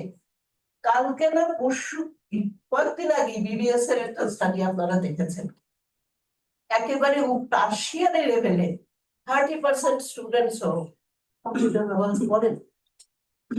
তার মানে কি কম্পিউটার পায় না তারা? সেটা তো না, কম্পিউটারের দাম তো এখন কমে আসছে, পাওয়া যায়, কিন্তু সমস্যাটা হলো ইলেকট্রিসিটি, এনার্জি, সমস্যাটা হলো সহজলভ্যতা। এই জায়গা থেকে তো আমরা যদি এই যে স্কিলস আর এডুকেশনের কথা বলি, তাহলে তো কনজিউমার ওই জায়গায় আমাদের আসতে হবে, সেখানে পাচ্ছি না। আরেকটা বিষয় যদি বলি, সেটা হচ্ছে যে ফার্মাসিউটিক্যালস, ওষুধপত্রের যে কি পরিমাণ দাম, সেখানে আমাদের এবং ডাক্তারের সেবাটা নিতে সেখানে কনজিউমারদের কথা কে ভাবছে? ফার্মাসিউটিক্যাল ইন্ডাস্ট্রিতে ওরকম প্রোটেকশন পাচ্ছে না, অন্য যেটা পাচ্ছে এটা জাহিদ ভাই বলতে পারবেন। আমি একটা কথা বলে শেষ করবো, বেশি বলতে চাচ্ছি না, কিন্তু যেখানে এসছে যে হাই প্রাইসটা যখনই আপনারা প্রোডাকশন করেন, সেটা আমি আরএমজিটাকে বাদ দেবো, কিন্তু আরএমজির মধ্যে যারা কাজ করে, যারা শ্রমিক আছেন, তারা কিভাবে কি অবস্থায় তাদের সন্তানদেরকে লেখাপড়া করাচ্ছেন, এবং সেখানে তো তারা বলছেন এই জায়গাটাতে কিন্তু আমরা চিন্তা করি না। তাদের জন্য এইটুকু সুযোগ সুবিধা ইত্যাদি দেয়া, আশা করবো যে তারা উপবৃত্তি পায়, তাদের সন্তানেরা আশা করবো যে তারাও ফ্রি প্রাইমারিতে যায়। আমরা তো দাবি করছি এখন সেকেন্ডারিটা অবৈতনিক হওয়া উচিত, সব মানে ইউনিভার্সাল অবৈতনিক, কিন্তু সেটা তো হয়নি। সেখানে যে কথাটা এসছে যে ক্যাপাসিটি কোয়েশ্চেন আছে অনেক জায়গায়, আসলে প্রোডাকশনের ক্ষেত্রেও হয়তো আছে, আপনাদের অনেক কিছু ইম্পোর্ট করতে হয়। আমি সম্মান জানাবো আমাদের বিজনেস লিডারদেরকে, তারা তো অনেক কিছু দিয়ে বাঁচিয়ে রেখেছেন বাংলাদেশটা আসলে। কিন্তু আমাদের কনজিউমার লেভেলে সিম্পল একটা কথা এসছে যে সবাইকে আমরা লজিক্যাল কালেকটিভ অ্যাকশন যেটার কথা বলা হয়েছে সেখানে তো কনজিউমাররা যেতে পারি না, কিন্তু দাবিটা ওঠা বলি যায়। একটা উদাহরণ দেব শুধু, দিয়ে শেষ করব। ব্যক্তিগত উদাহরণই দেব। আমার ছেলে ন্যানো টেকনোলজিতে, ন্যানো ফার্মায় পিএইচডি করেছে, তার 2টা product already patented by US government. কিন্তু সে এখানে এসে অনেক চেষ্টা করেছে ফার্মাসিউটিক্যাল কোম্পানিকে গুলাকে বোঝাতে যে এই যে হার্টের যে রিংটা পরানো হয়, আমার কনজিউমারের কথায় আসছে, এই রিংটা সব সময় বাইরে থেকে আনা হয়, অথচ আমার pharmaceutical industries have the capacity ওইটা প্রডিউস করার বা ম্যানুফ্যাকচার করার। সে বিফল মনোরোধ হয়ে ফিরে গেছে, কারণ সে এখানে মানে অ্যাডভাইসও করতে পারতো। ইয়াং মানুষজন বাংলাদেশে এসে তারা এখান থেকে পড়ালেখা করে গেছে মূলধারায় লটাটমে, কিন্তু ওই যে এই পরিবেশটা কনজিউমারদের জন্য আমরা তৈরি করতে পারিনি, বাইরে থেকে নিয়ে আসি সবাই। আমাদের স্কিলস এর জায়গায় কনজিউমার, আমি রেডিমেড গার্মেন্টস ইন্ডাস্ট্রিতে যারা আছেন তাদের কথাই যদি বলি, যাদেরকে ম্যানেজমেন্ট লেভেলে রাখা হয়, সেখানে একটা অভিযোগ আছে আপনাদের কাছে, এখানেও দেখে বুঝতে পারছি সেটা নারী হিসেবে বলবো, নারীর প্রতিনিধিত্ব নেই ম্যানেজমেন্ট লেভেলে। ওই জায়গা থেকেও কিন্তু কনজিউমারের পয়েন্ট অফ ভিউ থেকে বলবো নারীর অংশগ্রহণ আছে অনেক কিছু, কিন্তু অংশীদারিত্ব নেই। কাজেই সরকারকে একটা ব্যালেন্স, একটা পজিশন নিতে হবে, ব্যালেন্স করার কনজিউমার আর প্রডিউসার। এটা বলে শেষ করবো। অনেক ধন্যবাদ। Next, yeah, Mr. Taskir Ahmed, because I think you have to leave the president of FBCCI. You are on the center, yeah. One side has been heard, let's hear you. শুরুতে অশেষ ধন্যবাদ। Thank you very much PRI. একটা very গুরুত্বপূর্ণ একটা subject নিয়ে আজকের ডিসকাশনটা। when we discuss, আমরা কিন্তু এখানে trade policy, industry policy, monetary policy অনেক কিছুই আমরা এখানে আজকে অ্যাড্রেস করেছি, কিন্তু at the end consumer interest and protection, I think it outlives সব other. আমি শুরুতেই শফিকুজ্জামান ভাইকে অবশ্যই বলবো, আমাদের প্রত্যেকেরই কিন্তু দায়বদ্ধতা আছে এখানে। অনেক এক্স অফিসিয়ালস, গভর্নমেন্ট অফিসিয়ালস আছে, আপনি সহ ফরিদ ভাই আছেন, আমাদের ডক্টর তৌফিক মানে অ্যাম্বাসেডর তৌফিক সাহেবও আছেন। প্রাইভেট সেক্টরের পক্ষ থেকে বলবো যে আমাদের দায়বদ্ধতা এবং আমাদের শর্টফল আমাদেরকে একসেপ্ট করে নিতে হবে। আমাদের দায়বদ্ধতা কতটুকু ছিল? স্বাভাবিকভাবে আপনি যেটা বললেন যে ইউ হ্যাভ টাচ দ্যাট আমরা 40 টাকা করে লবণ খাবো না 10 টাকা করে লবণ খাবো। আমি এই লবণের যুদ্ধের সময় আমি ছিলাম, যেহেতু ব্যক্তিগতভাবে আমার একটা লবণ ম্যানুফ্যাকচারিং প্লান্ট আছে। সো প্রবলেমটা কোথায়? It's all about start from the policy. আমার এটা ইন্ডাস্ট্রি পলিসি হোক আর ট্রেড পলিসিটি হোক, এটা তৈরি করবার দায়িত্বটা কার? ইন্ডাস্ট্রি পলিসি তো ইন্ডাস্ট্রি মিনিস্ট্রি অফ ইন্ডাস্ট্রিজ তৈরি, ট্রেড পলিসি করবে হলো মিনিস্ট্রি অফ কমার্স। কিন্তু ঘুরে ফিরে দেখা যাচ্ছে সবকিছুই কিন্তু আটকে আছে হলো আমাদের National Board of Revenue. They don't hear. একটা ট্রেড পলিসি সরকারই করছে, কিন্তু সরকারের একটা অংশ এটাকে ওন করছে না। আপনার again NBR is the nucleus. আপনি যেই সেক্টরেই কথা বলেন, আপনি হেলথে বলেন বা কৃষি বিভাগে বলেন, আপনি ইউ ক্যানট ডেভিয়েট এনবিআর। কিন্তু আমার তো মনে হয় ওই জায়গাটা থেকেই কিন্তু সবকিছু আমরা ইম্পোর্ট স্টেজে যেটা বললেন যে ম্যানুফ্যাকচারাররা আমরা যেটা ম্যানুফ্যাকচার করি, সেই ম্যানুফ্যাকচারিং এর কস্টের সাথে যে পেইন, আমাদের তো আপনাদেরকে আমরা একটা জিনিস বুঝতে হবে, আমরা কিন্তু একটা ইম্পোর্ট ডিপেন্ডেন্ট একটা কান্ট্রি। আমরা যত কিছুই ম্যানুফ্যাকচার করি অলমোস্ট সিংহভাগ র মেটেরিয়াল কিন্তু আমাকে ইম্পোর্ট করে নিয়ে আসতে হবে। সো মরার উপরে কুড়ার খায়। অনেক সময় অনেক কিছু বলা হয় যে বিজনেসম্যানরা আপনি প্রফিট নিয়ে যায়, মিনিস্ট্রি অফ কমার্স দেখা যায় ওনারা বিভিন্ন বাজারে গিয়ে কিন্তু মানে ইয়ার লিস্ট টাঙিয়ে দেয় এখানে করতে হবে।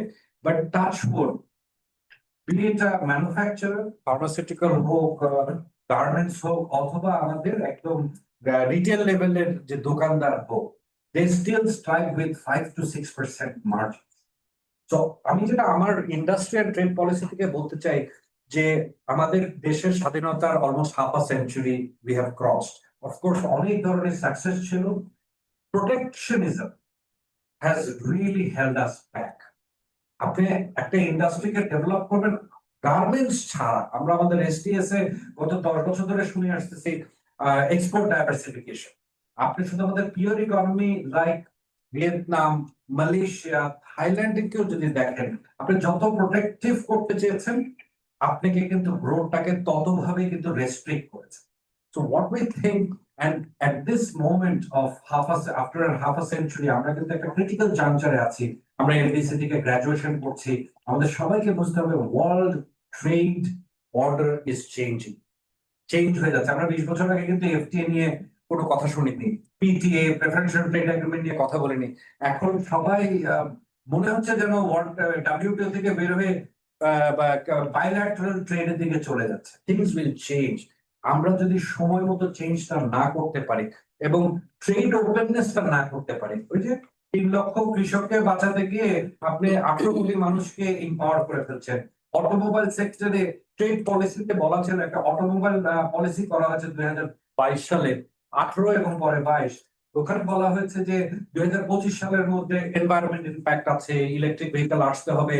কিন্তু আবার শুনতেছি আবার একটা গোত্র কিন্তু বলছে 1 লক্ষ কর্মসংস্থান আছে আপনার। এবং আমার কাছে মনে হয়, sorry to mention another point, গত 20 বছর ধরে আমার বিভিন্ন ক্ষেত্রে এনবিআর এর সাথে কাজ হয়েছে।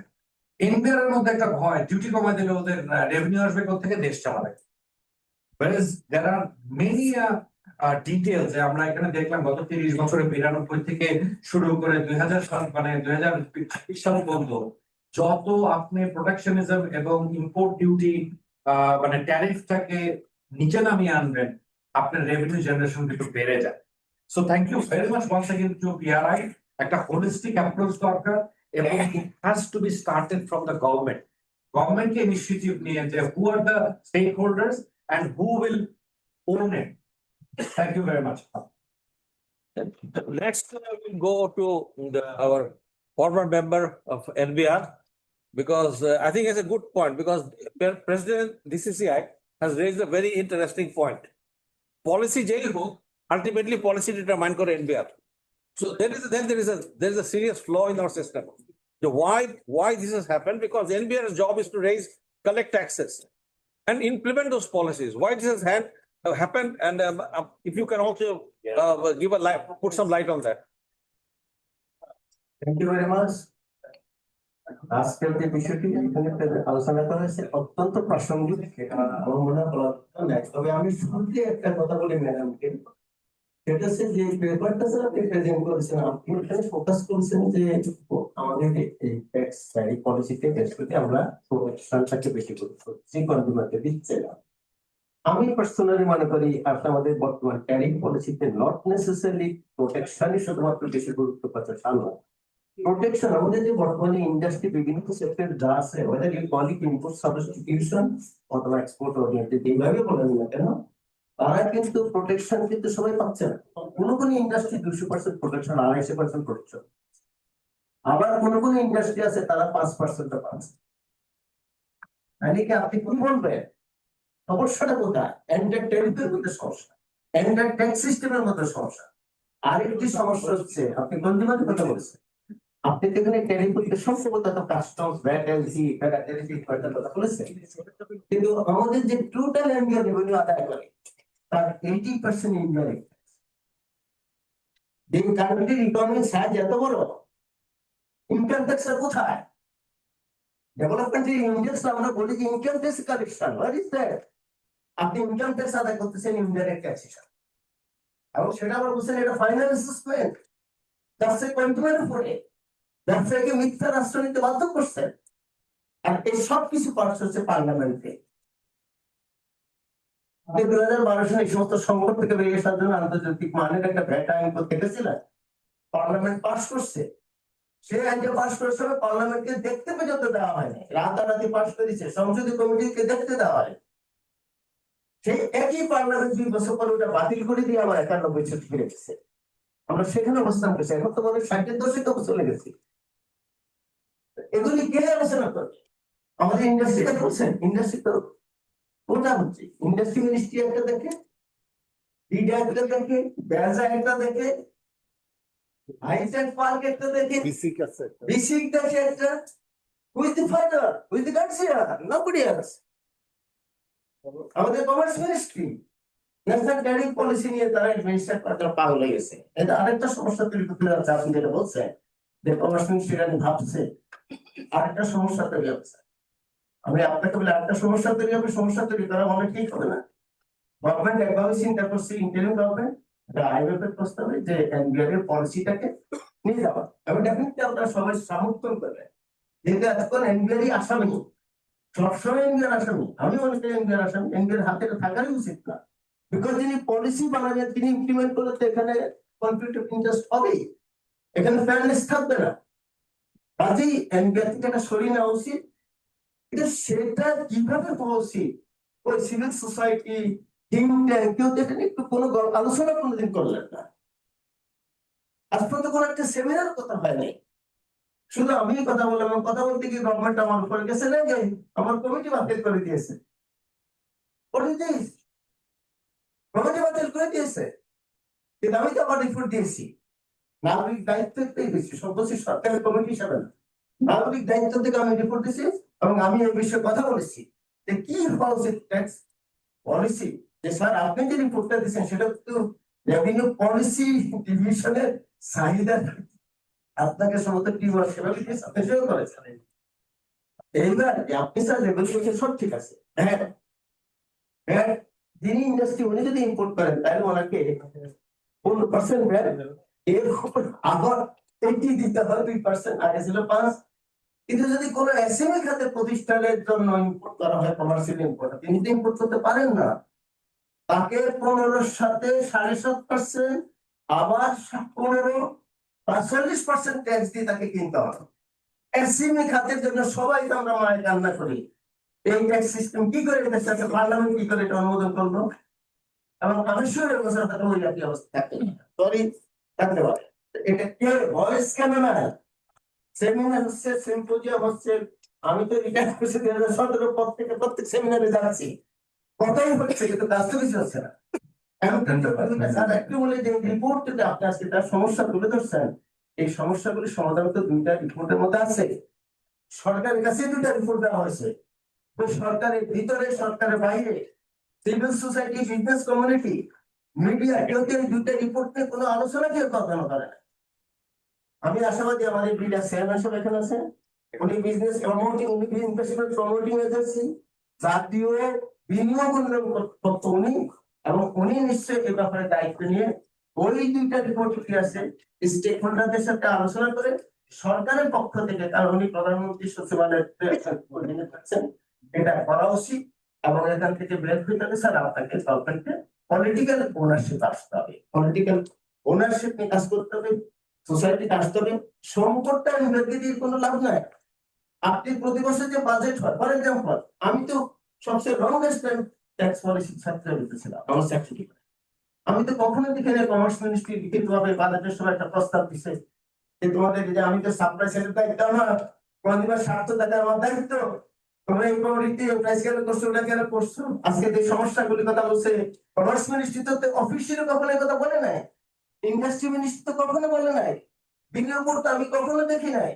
এমনকি প্রাণী সম্পদ মন্ত্রণালয় আমি যখন ছিলাম, প্রাণী সম্পদ মন্ত্রণালয় প্রাণী সম্পদের ব্যাপারে এই যে পোল্ট্রি হইতে শুরু করছি গবাদি পশু, আমি তাদেরকে ইনভাইট করে আমি প্রস্তাব নিয়েছি, তারা নিজে থেকে দেয় না, আমি এনে তারপর কার্যকর করছি, তাদের থেকে করে না।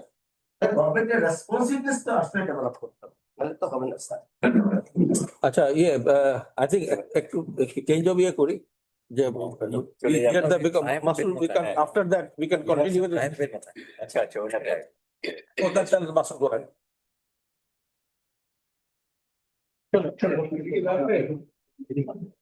এটা দিয়ে Thank you, the chair, Dr. Mehdi Sitar, respected chief guests, analysts, distinguished ladies and gentlemen, media, platform media, we have I can see Kintas and OS, a number of non-Bangla speaking guests here, but I think they're all great friends of Bangladesh, so you'll understand what I say in spirit, but we always catch up, so I'll catch you up on what I say. And you probably know 80% of what I'm going to say. আজকের আমি I think সবার প্যানেলিস্টদের পুরো শেষে বলার একটা সুবিধা হলো অনেক বিষয় অলরেডি অবতারণা হয়ে গেছে, খুব বেশি ওই জায়গায় যেতে হবে না। কি প্রবলেম ডক্টর সাত্তার ওনার excellent very detail evidence based presentation উনি সেখানে দিয়েছে, ফরিদ ভাই তাসকিন ওনারা শফিক সাহেব ওনারাও বলেছেন। আমি একটু বলতে চাই যে কেন হয় না। This is like a perennial problem. Our tariff protection is high, tariff regime doesn't support investment agenda, it doesn't support the trade growth or competitiveness at a minimum. এটা তো 15 বছর ধরে আমরা জানি, কিন্তু হয় না কেন? It's same issue as export and economic diversification. আমি ওই জায়গাটা একটু focus করতে, that's where I want to focus as to what holds us back from addressing this issue. And that's where I just wanted to highlight four points. প্রথম issue যেটা আমার দৃষ্টিতে এটাকে আটকে রাখছে, এটা হলো ইকোনমিক ভিশন আর সাপোর্টিভ পলিসির মধ্যে ডিসকানেক্ট, আর সেটার সাথে পলিসি টু পলিসি কমপ্লিমেন্টারিটি ভ্যাকিউম।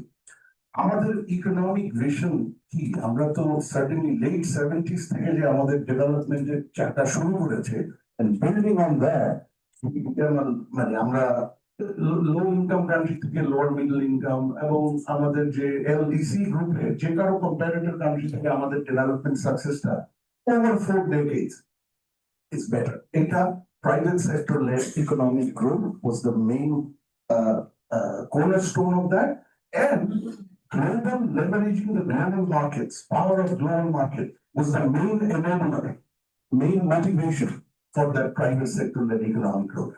কিন্তু এখন কোয়েশ্চেন হলো যে আমরা সামনের দিনে এখন এবং সামনের দিনে যেখানে যাচ্ছি সেখানে কি এটার ইম্পর্টেন্স থাকবে?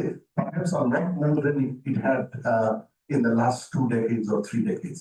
তো সেই জায়গায় আমার যে economic vision, private sector led economic growth where export led growth strategy is central, সেখানে export led growth strategy কে সাপোর্ট করার জন্য there is a host of critical policies. Trade policy যেটা আজকে ডিরেক্ট একটা ফোকাস, ইন্ডাস্ট্রিয়াল পলিসি তৌফিক ভাই বলছিলেন, doctor তৌফিক আলী, তার সাথে আরো আছে investment policy. Investment policy is not necessarily always a subset of industrial policy. They are complementary. With Vietnam, Thailand, India মতো জায়গায় যদি দেখি আমরা, তারা কিন্তু ইন্ডাস্ট্রিয়াল পলিসির সাথে সাথে they had an investment policy vision or framework. তার সাথে বাংলাদেশে যুক্ত হয়ে গেছে ইনস্টিটিউশনাল প্রবলেমের জন্য, এই যে এনবিআর নাকি ওই জায়গায় আমি আসছি, ট্যাক্স পলিসি এবং ফিসকাল পলিসি এটার সাথে যুক্ত হয়ে গেছে। ফিসকালে বাংলাদেশ সরকার এটা আমরা সবসময় জানতাম cut your code according to your cloth, আমার যা ইনকামের সম্ভাবনা আছে আমার অ্যানুয়াল বাজেট সেটা অনুযায়ী হবে। বাংলাদেশে historically it is always opposite. Politician এবং সরকাররা আগে ব্যয় ঠিক করে, then NBR এর উপর ইম্পোজিশন আসে, this is how much you need to mobilize. তখন NBR এর পক্ষে সম্ভব হয় না politically to push it back. The pressure ultimately comes out to the taxpayer and business এবং unrealistic money duties, including on customs duties. So tax policy and fiscal policy এটা যুক্ত হয়েছে, কিন্তু আমাদের দেশে এই পলিসির একটা আরেকটার সাথে কথা বলে না।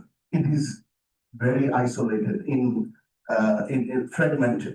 So আমার প্রথম যদি কথা বলতো তাহলে if the policies were developed in conjunction, in complementarity with each other and ultimately in light of your economic vision, then we would have identified that this tariff policy, the high protection, does not help our economic vision or the main economic strategy.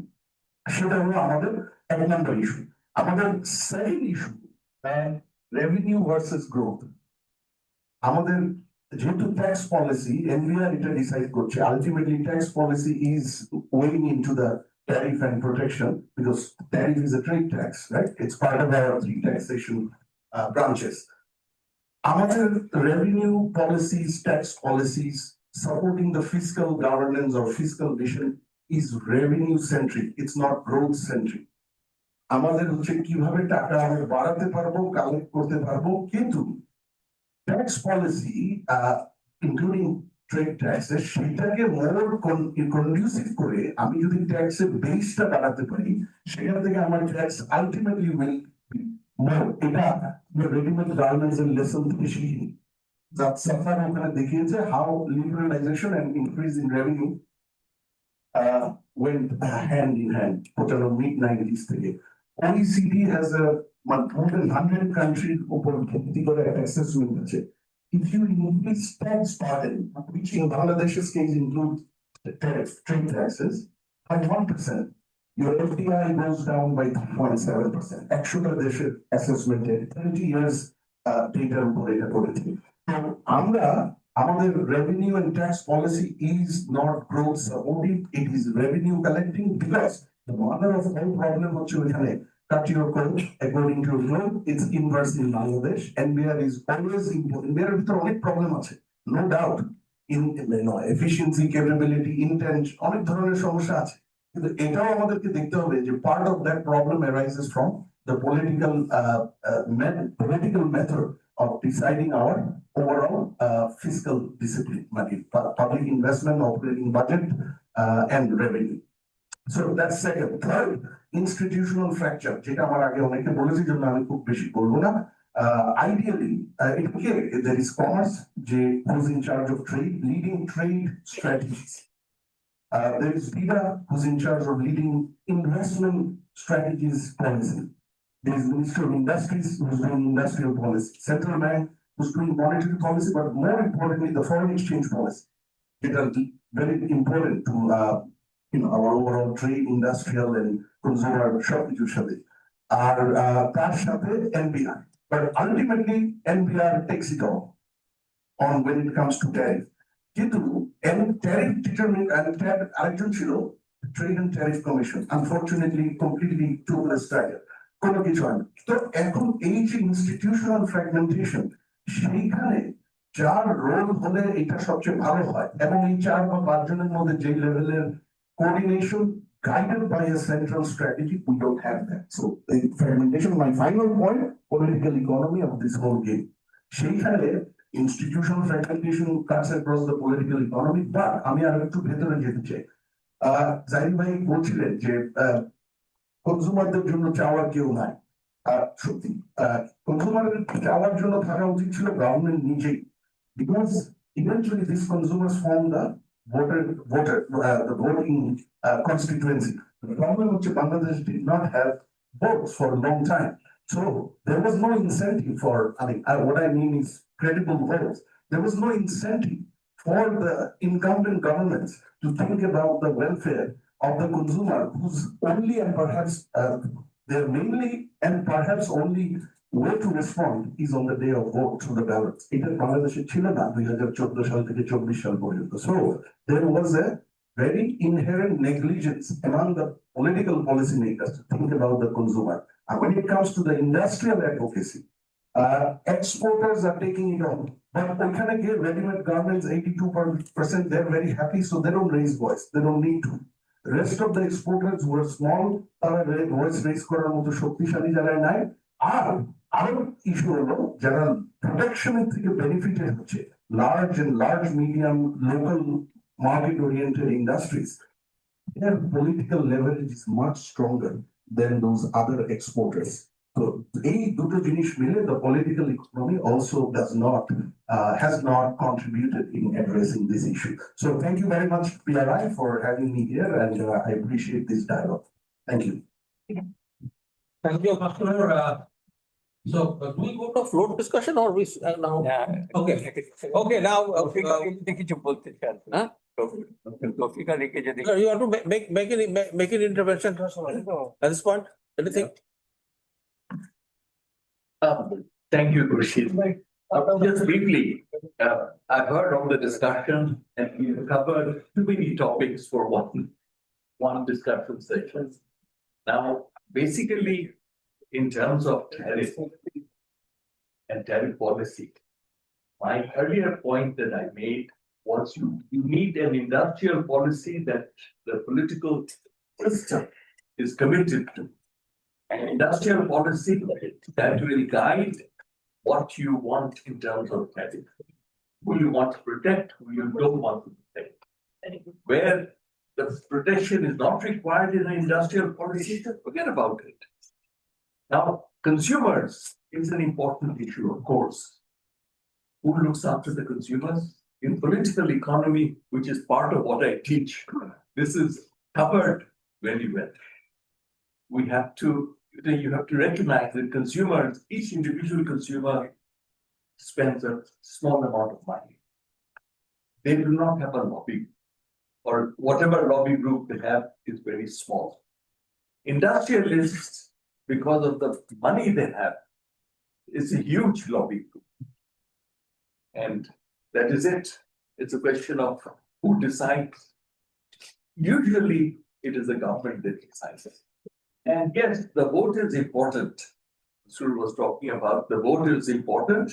It is. But the vote itself does not really solve the problem. Because vote comes once for us, once in 5 years. That will not solve the problem. The problem is the whole political process, whether it is able to absorb these kinds of issues and take them to the policy makers. So that's a very complex issue, but those are issues that you have to think about. But the point that I would like to make simply is this, that yes, do think of tariff issues, do think of tax policy, do think of this issue, but in the context of your overall country's goals. Someone has talked of the economic goals. Yes, economic goals, but in a more concrete version. Do you want industry in this area? Do you want industry over there? You have to decide this, what you want. A general policy is not going to work to develop it. If you want the FDI, where do you want the FDI? If you want it in an area which has a lot of linkage, backward and forward linkage, spend money, get FDI from abroad with subsidy. Countries have demonstrated that you can do it with subsidy. But then if you think that just simply setting the policy is right, something is going to come miraculously, I don't know. But even within the government, within the country, we have to look to see how we can encourage industries to develop. But it's a very complex process. We can't resolve it in one session. Thank you. Okay, I think now we'll move on to it. And let's hear. Ita daw. Sorry, Ita daw.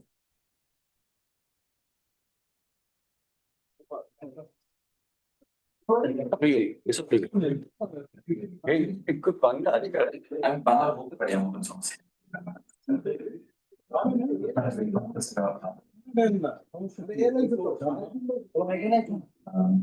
Assalamualaikum, good afternoon.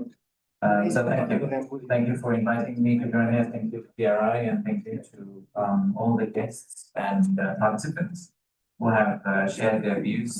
A lot of who I've met before and some new as well. I mean, Bangla English mix করে বলি so that some of it can be actually picked up by our friends here. So, look, the deliberation was fantastic. Of course, we talked about the 28% tariff issue that has been floated around our system for last X number of years. This is not a new piece of information. The output versus input tariff, the issue around are we protecting, are we letting it go? So for me, it has been roughly about 1.5 years in Bangladesh, and in the entire time, I have heard about effectively similar problems and similar issues. I have consulted you many times on this as well. So, as government, we have this triangular, difficult relationship, love-hate relationship. We are a government where we are trying to balance between the producers and the consumers in some shape or form. Depending on which part of government you talk to, who you talk to, I always say that people see government as one government, but সরকারের ভিতরে আসলে অনেকগুলো ছোট ছোট সরকার আছে. So government itself is a very complex organism. It's a forest যেখানে অনেকগুলা বাঘ আছে, অনেকগুলা সিংহ আছে, এবং তাদের প্রত্যেকেরই আবার নিজের ইন্টারেস্ট আছে. So যদিও সবাই মনে করে সরকার কালেকটিভলি অপারেট করে, প্র্যাকটিক্যালি সেটা খুব বেশি আমি পার্সোনালি দেখি না যে সরকার কালেকটিভলি অপারেট করে। যখন একটা পলিটিক্যাল পার্টি একটা বড় ম্যান্ডেট নিয়ে আসে, সেই কিছুটা কালেকটিভনেস সরকারের মধ্যে ইনস্টল করতে পারে, বাট নট নেসেসারিলি মিনিং যে they have full control either. It has its own life, and just like our children, যাদেরকে আমরা whichever we want them to be, they become something different. Government also behaves somewhat in that shape or form. So, if that is the case, when we talk about consumers and the high price, if the consumer's concern is the high price, the high price can be broken out in very different pieces. We always talk about logistics cost, data, but high price includes the whole supply chain. It's not only the tariff itself, but actually in consumer কাছে যেখানে যাচ্ছে সেখানে যেতে যেতে মাঝখানে অনেকগুলা issue add হয়ে যায়। আমরা গত 1 বছর দেখেছি যে আমরা বলেছি পোর্ট মডার্নাইজ করতে হবে, সেটা নিয়েও there is a pushback from the system. Let's not modernize ports, let's keep it local. The same question comes back about protectionism. So whoever you speak to, people generally agree that protectionism has to go at some point in time. This cannot sustain forever. And we also agree that as we graduate out of LDC, we have to come up with a way to either go through the FTA route or make ourselves strong enough that we don't even need that type of support. But practically, Japan থেকে শুরু হয়েছে, now it's slowly getting there, that there is an understanding that it needs to improve. So, আমরা আসলে কি করতে চাই, আমরা সরকার থেকে কি করতে চাই, সেটা আমি আগে একটু কয়েকটা বড় বড় প্রশ্ন আছে সরকারের, যে প্রশ্নগুলো নিয়ে প্রচুর ডিবেট সরকারের মধ্যে হয় এবং প্রত্যেকটা নির্বাচিত সরকারই যখন আসে তখন তারা কিছু ম্যান্ডেট নিয়ে আসে, বা তারপরেও এফডিআই ভার্সেস লোকাল ইনভেস্টমেন্ট এরকম একটা, আমি জানি যে বিডাকে নিয়ে প্রায় বলা হয় যে বিডার মনে হয় ফোকাস হচ্ছে এফডিআই নিয়ে আসা। That's not necessarily true. প্রথমত আমি জাস্ট এই জিনিসটা একটু ক্লিয়ার করতে চাই যে বিডার দায়িত্ব হচ্ছে সকল লোকাল এবং ফরেন ইনভেস্টরদের পক্ষ থেকে সরকারের ভিতরে থেকে সরকারের ইনভেস্টরদের পক্ষে সরকারের ভিতরে থেকে অ্যাডভোকেসি করা, যে কিভাবে আসলে ইনভেস্টমেন্ট বাড়ানো। সেই ইনভেস্টমেন্ট আজকে যদি $10 billion ইনভেস্টেড হয় একটা স্পেসিফিক ইন্ডাস্ট্রিতে, if it comes from local or foreign, I don't necessarily feel very different about it. Of course, foreign investment আসলে কিছু টেকনোলজি ট্রান্সফার হয়, কিছু এফিসিয়েন্সি গেইন হয়, সেই গেইনটাকে আমরা অ্যাপ্রিশিয়েট করতে পারি। আমাদের টোটাল ক্যাপিটাল অ্যাকাউন্টে কিছু অ্যাড হয়, সেটার একটা এডিশনাল ভ্যালু অ্যাড আছে, but that does not necessarily mean we don't want to domestic ইনভেস্টমেন্টকে আমরা এনকারেজ করবো না, এরকম কোনো ধরনের উৎসাহিত করবো না, এরকম কোনো কথা নেই। ইনফ্যাক্ট বাংলাদেশের টোটাল ইনভেস্টমেন্টের মধ্যে সিংহভাগই লোকাল ইনভেস্টমেন্ট থেকে আসে এবং সেটাই হতে থাকবে ভবিষ্যতে। পৃথিবীর খুব কম দেশই আছে, খুব এক্সট্রিম কিছু দেশ ছাড়া ম্যাক্সিমাম দেশেরই লোকাল ইনভেস্টমেন্টের অংশটাই সবচেয়ে বড়। তো সেটা একটা ইস্যু। পলিসি নিয়ে অনেক কথা হয়েছে, I completely agree that there needs to be some alignment. আমার ব্যক্তিগত মতামত হচ্ছে যে পলিসির চেয়ে আরো শক্ত এবং কঠিন জায়গাটা হচ্ছে এক্সিকিউশন। কি করতে হবে এটা নিয়ে মোটামুটি একটা কনসেনসাস আমাদের সিভিল সোসাইটিতেও আছে, থিঙ্ক ট্যাঙ্কের মধ্যেও আছে, গভর্নমেন্টের মধ্যেও। আপনি যদি একদম সিনিয়র লেভেলে কথা বলেন, তারা বলবে যে কি করতে হবে এটা তারা মোটামুটি বুঝেন।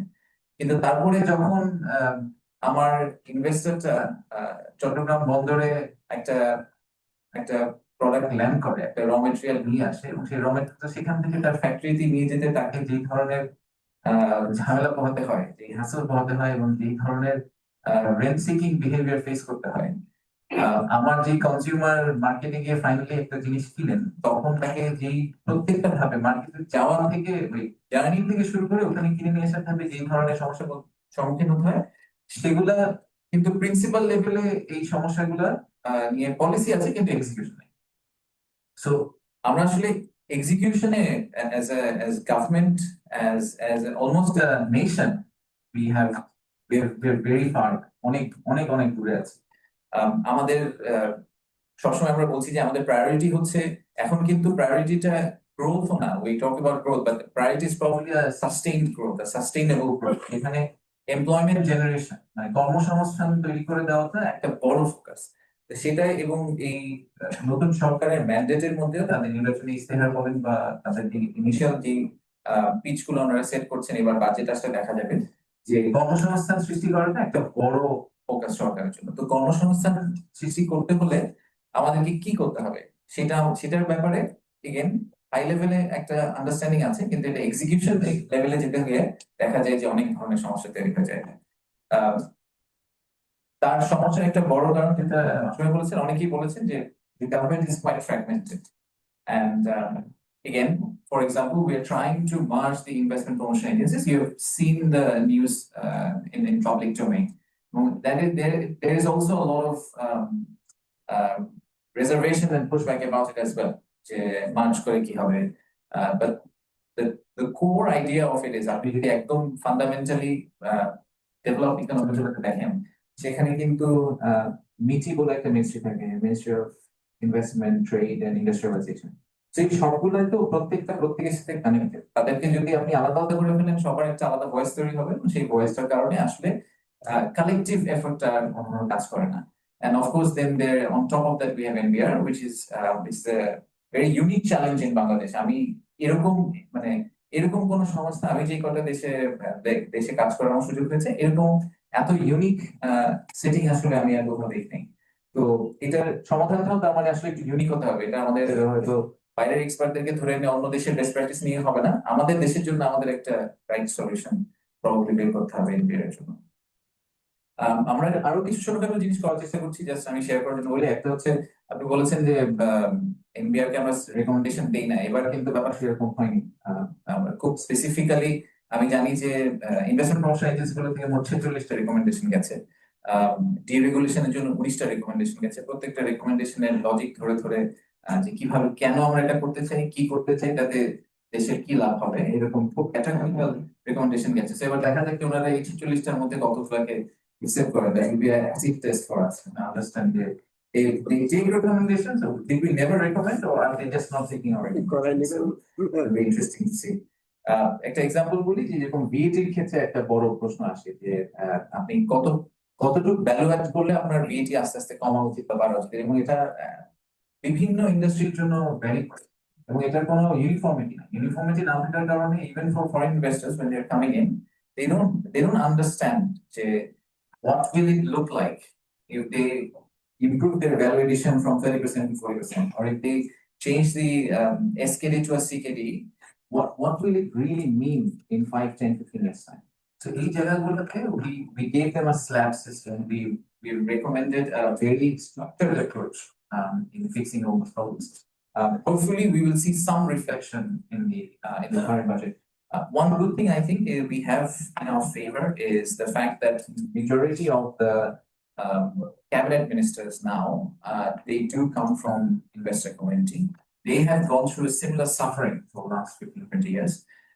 And the cabinet is much smaller, relatively smaller. There is a sense of consolidation in the government. So hopefully all these positions will take us to a point, it does feel like it's one government. And then finally, what I'll say is the problems are unlimited. Of course, we understand that. And the goal was never to protect industries, I'm sure. Originally, the goal was to create industries that could stand on their own. In somewhere down the line, we kind of lost our path, and we are still hovering around how do we get to the end. So currently, we're going through a massive transition. The energy crisis is there. I completely agree that until we solve the energy problem, we can talk about investment, but it's going to be very difficult for local and for investors to believe in Bangladesh story unless we resolve the energy issue. So, but we're going through a transition. We have to believe that the starting of the transition is from democracy. Democracy which drives accountability, which puts whether you want to call it a fear or the acknowledgement that if you are in government and if you don't listen to people, then you will not be in government anymore.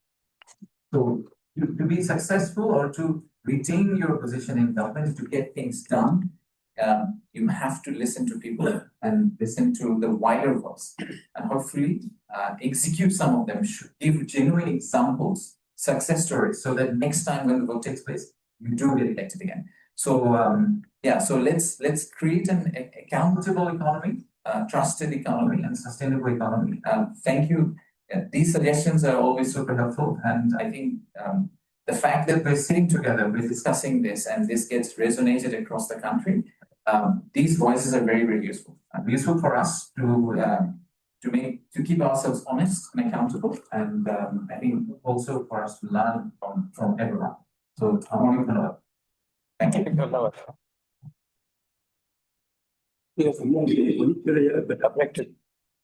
So our chief guest will be leaving, but we will continue a little more to hear out if somebody else has. Huh? Before the chief guest leaves, আমার একটা প্রশ্ন ছিল, may I put it? ছোট্ট প্রশ্ন ছিল আমার, may I put it? Thank you. আপনি অনেক কিছু কোঅর্ডিনেশনের কথা বললেন, বহু কিছু বললেন, এনকারেজ কোঅর্ডিনেট করার জন্য আপনারা কোন স্টেপ নিয়েছেন কি দিকে যাচ্ছেন? কোঅর্ডিনেট করার জন্য জি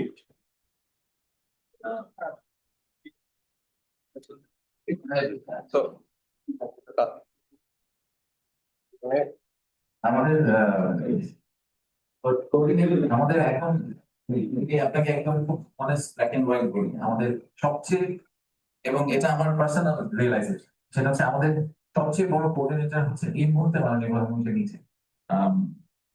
গতকালকে রাতে আমরা রাত 10:30 10:30 পর্যন্ত আমরা অফিসে ছিলাম। So there is this concept across emerging markets. Their ministers called coordinating ministers. Indonesia, Malaysia অনেক বেশি কোঅর্ডিনেটিং মিনিস্টার থাকে। তাদের কাজ হচ্ছে, সিঙ্গাপুরে 7 জন আছে, তাদের কাজ হচ্ছে ক্রস কাটিং মিনিস্ট্রিয়াল ইস্যু গুলোকে তারা সেন্ট্রালি হ্যান্ডেল করার চেষ্টা করেন। তো এরকম একটা কনসেপ্ট একসময় হয়তো আমাদেরও দরকার পড়বে, কারণ আমাদের এত অথরিটি এবং রুলস অফ বিজনেস গুলো এরকম করে ফ্র্যাগমেন্ট করা। তো এই মুহূর্তে প্রধানমন্ত্রী কার্যালয় চেষ্টা করছে যতটুকু সম্ভব এই কোঅর্ডিনেশনের কাজটা করার, এবং আমার যে জিনিসটা আমি আই রিয়েলি অ্যাপ্রিশিয়েট, সেটা হচ্ছে 180 দিনের যে প্ল্যানটা করতে বলা হয়েছে সবাইকে, সবার কাছ থেকে আবার এটার ফিডব্যাক নেওয়া হচ্ছে। তো 180 দিন গেলে বোঝা যাবে যে যারা পারফর্মার, যারা আন্ডার পারফর্মার, যারা আউট পারফর্মার, তাদেরকে কিভাবে আসলে ছেকে নিয়ে আসা যায়, এবং সেখান থেকে যদি আমরা আস্তে আস্তে একটা কালচার তৈরি করতে পারি। The culture of performance driven culture কিন্তু সরকারের মধ্যে is a big problem.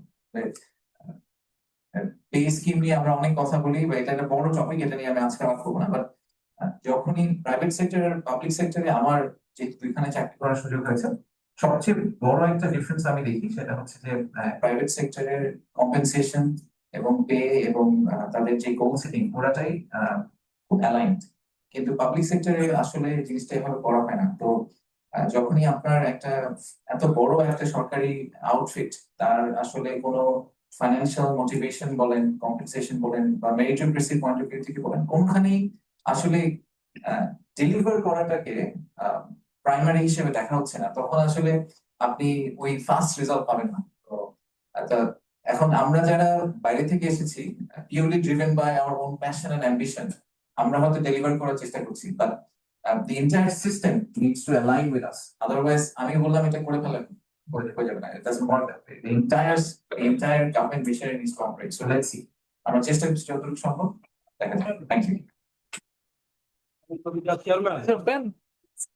মাননীয় পিতা চেয়ারম্যান, একটা জাস্ট কোশ্চেন হোক, আজকে একটু অফ করতে হবে, আমার প্রধানমন্ত্রীর সাথেই মিটিং দেখা হবে কিনা, চাকরি থাকবে না, দেখা হবে কিনা আপনার সাথে? দেখা হবে, অবশ্যই দেখা হবে। এই যে এখানে আছেন, সবচেয়ে বড় সমস্যা কি বাংলাদেশের প্রতিবন্ধকতা, মানে এই বিনিয়োগ আসার I think 2 বছর হয়ে গেল তো।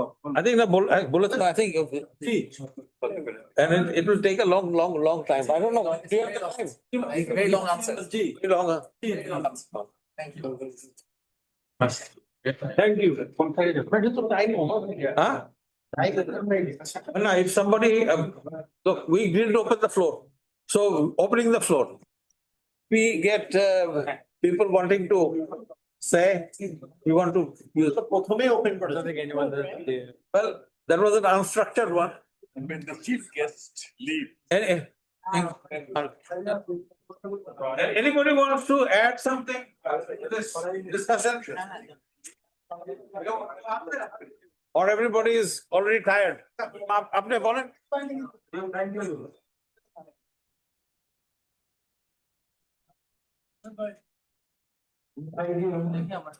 আসলে অনেক কিছু বলার ছিল তো, সময় কমার কথা ভালো টপিক ছিল, আরো কিছু বলার। No, please go ahead. Apne bolen. Mic problem, Hey, Michael basically Michael শোনা যাচ্ছে I'm not saying, we are hearing.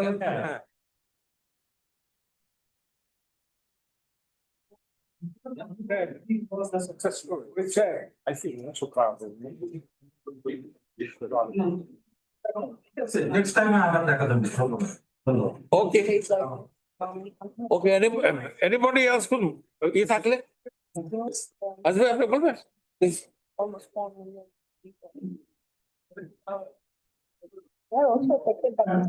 My name is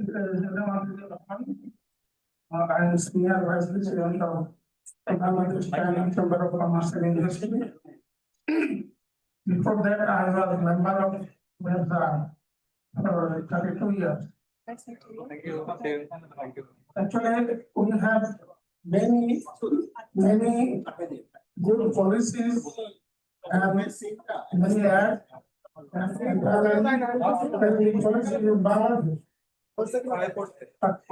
Problem is that whenever anybody comes in Bangladesh, they cannot implement properly. Because when Vida chairman is telling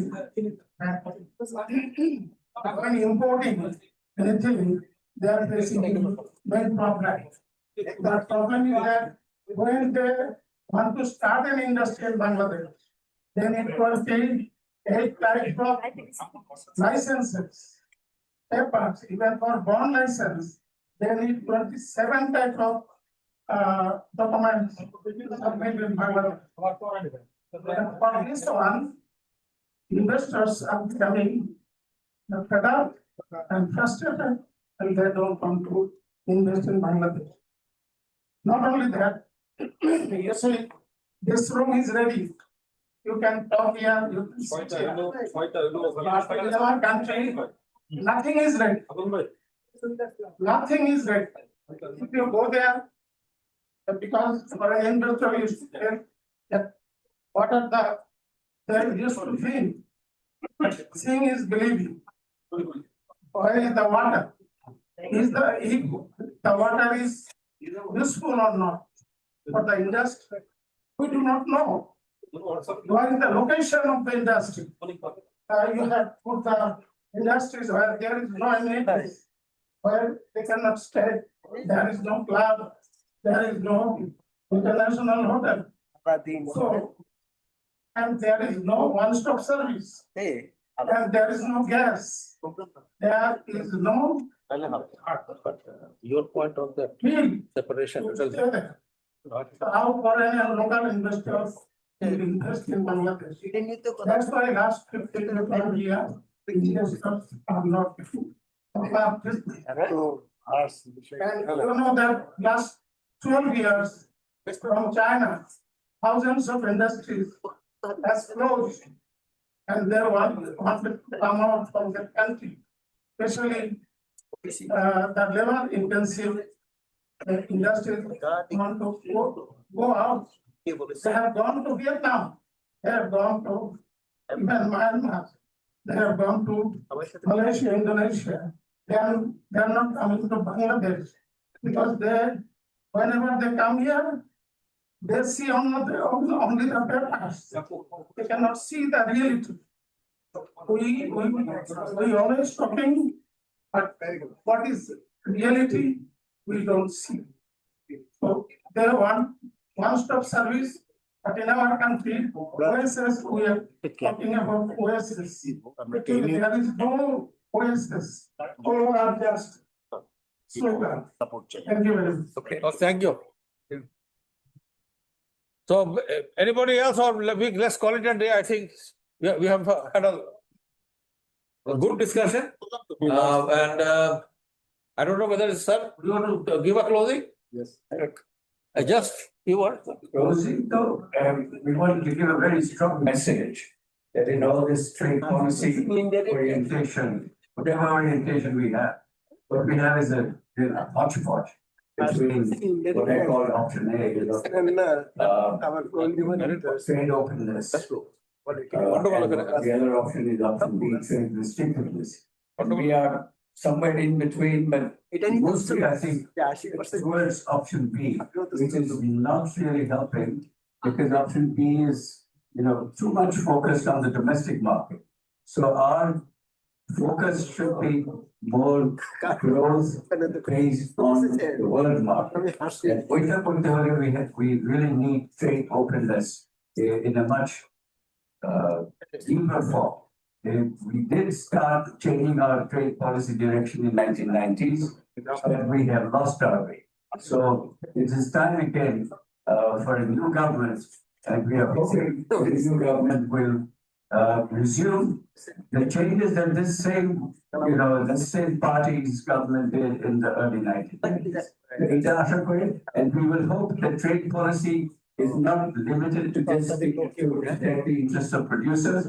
We must look at the interests of consumers. Unfortunately, there will be a balance.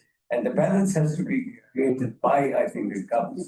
The government policymakers have to strike that balance between interests of producers and consumers through the scheme of trade policy. Which that is all I had to say. Thank you so much for your patience.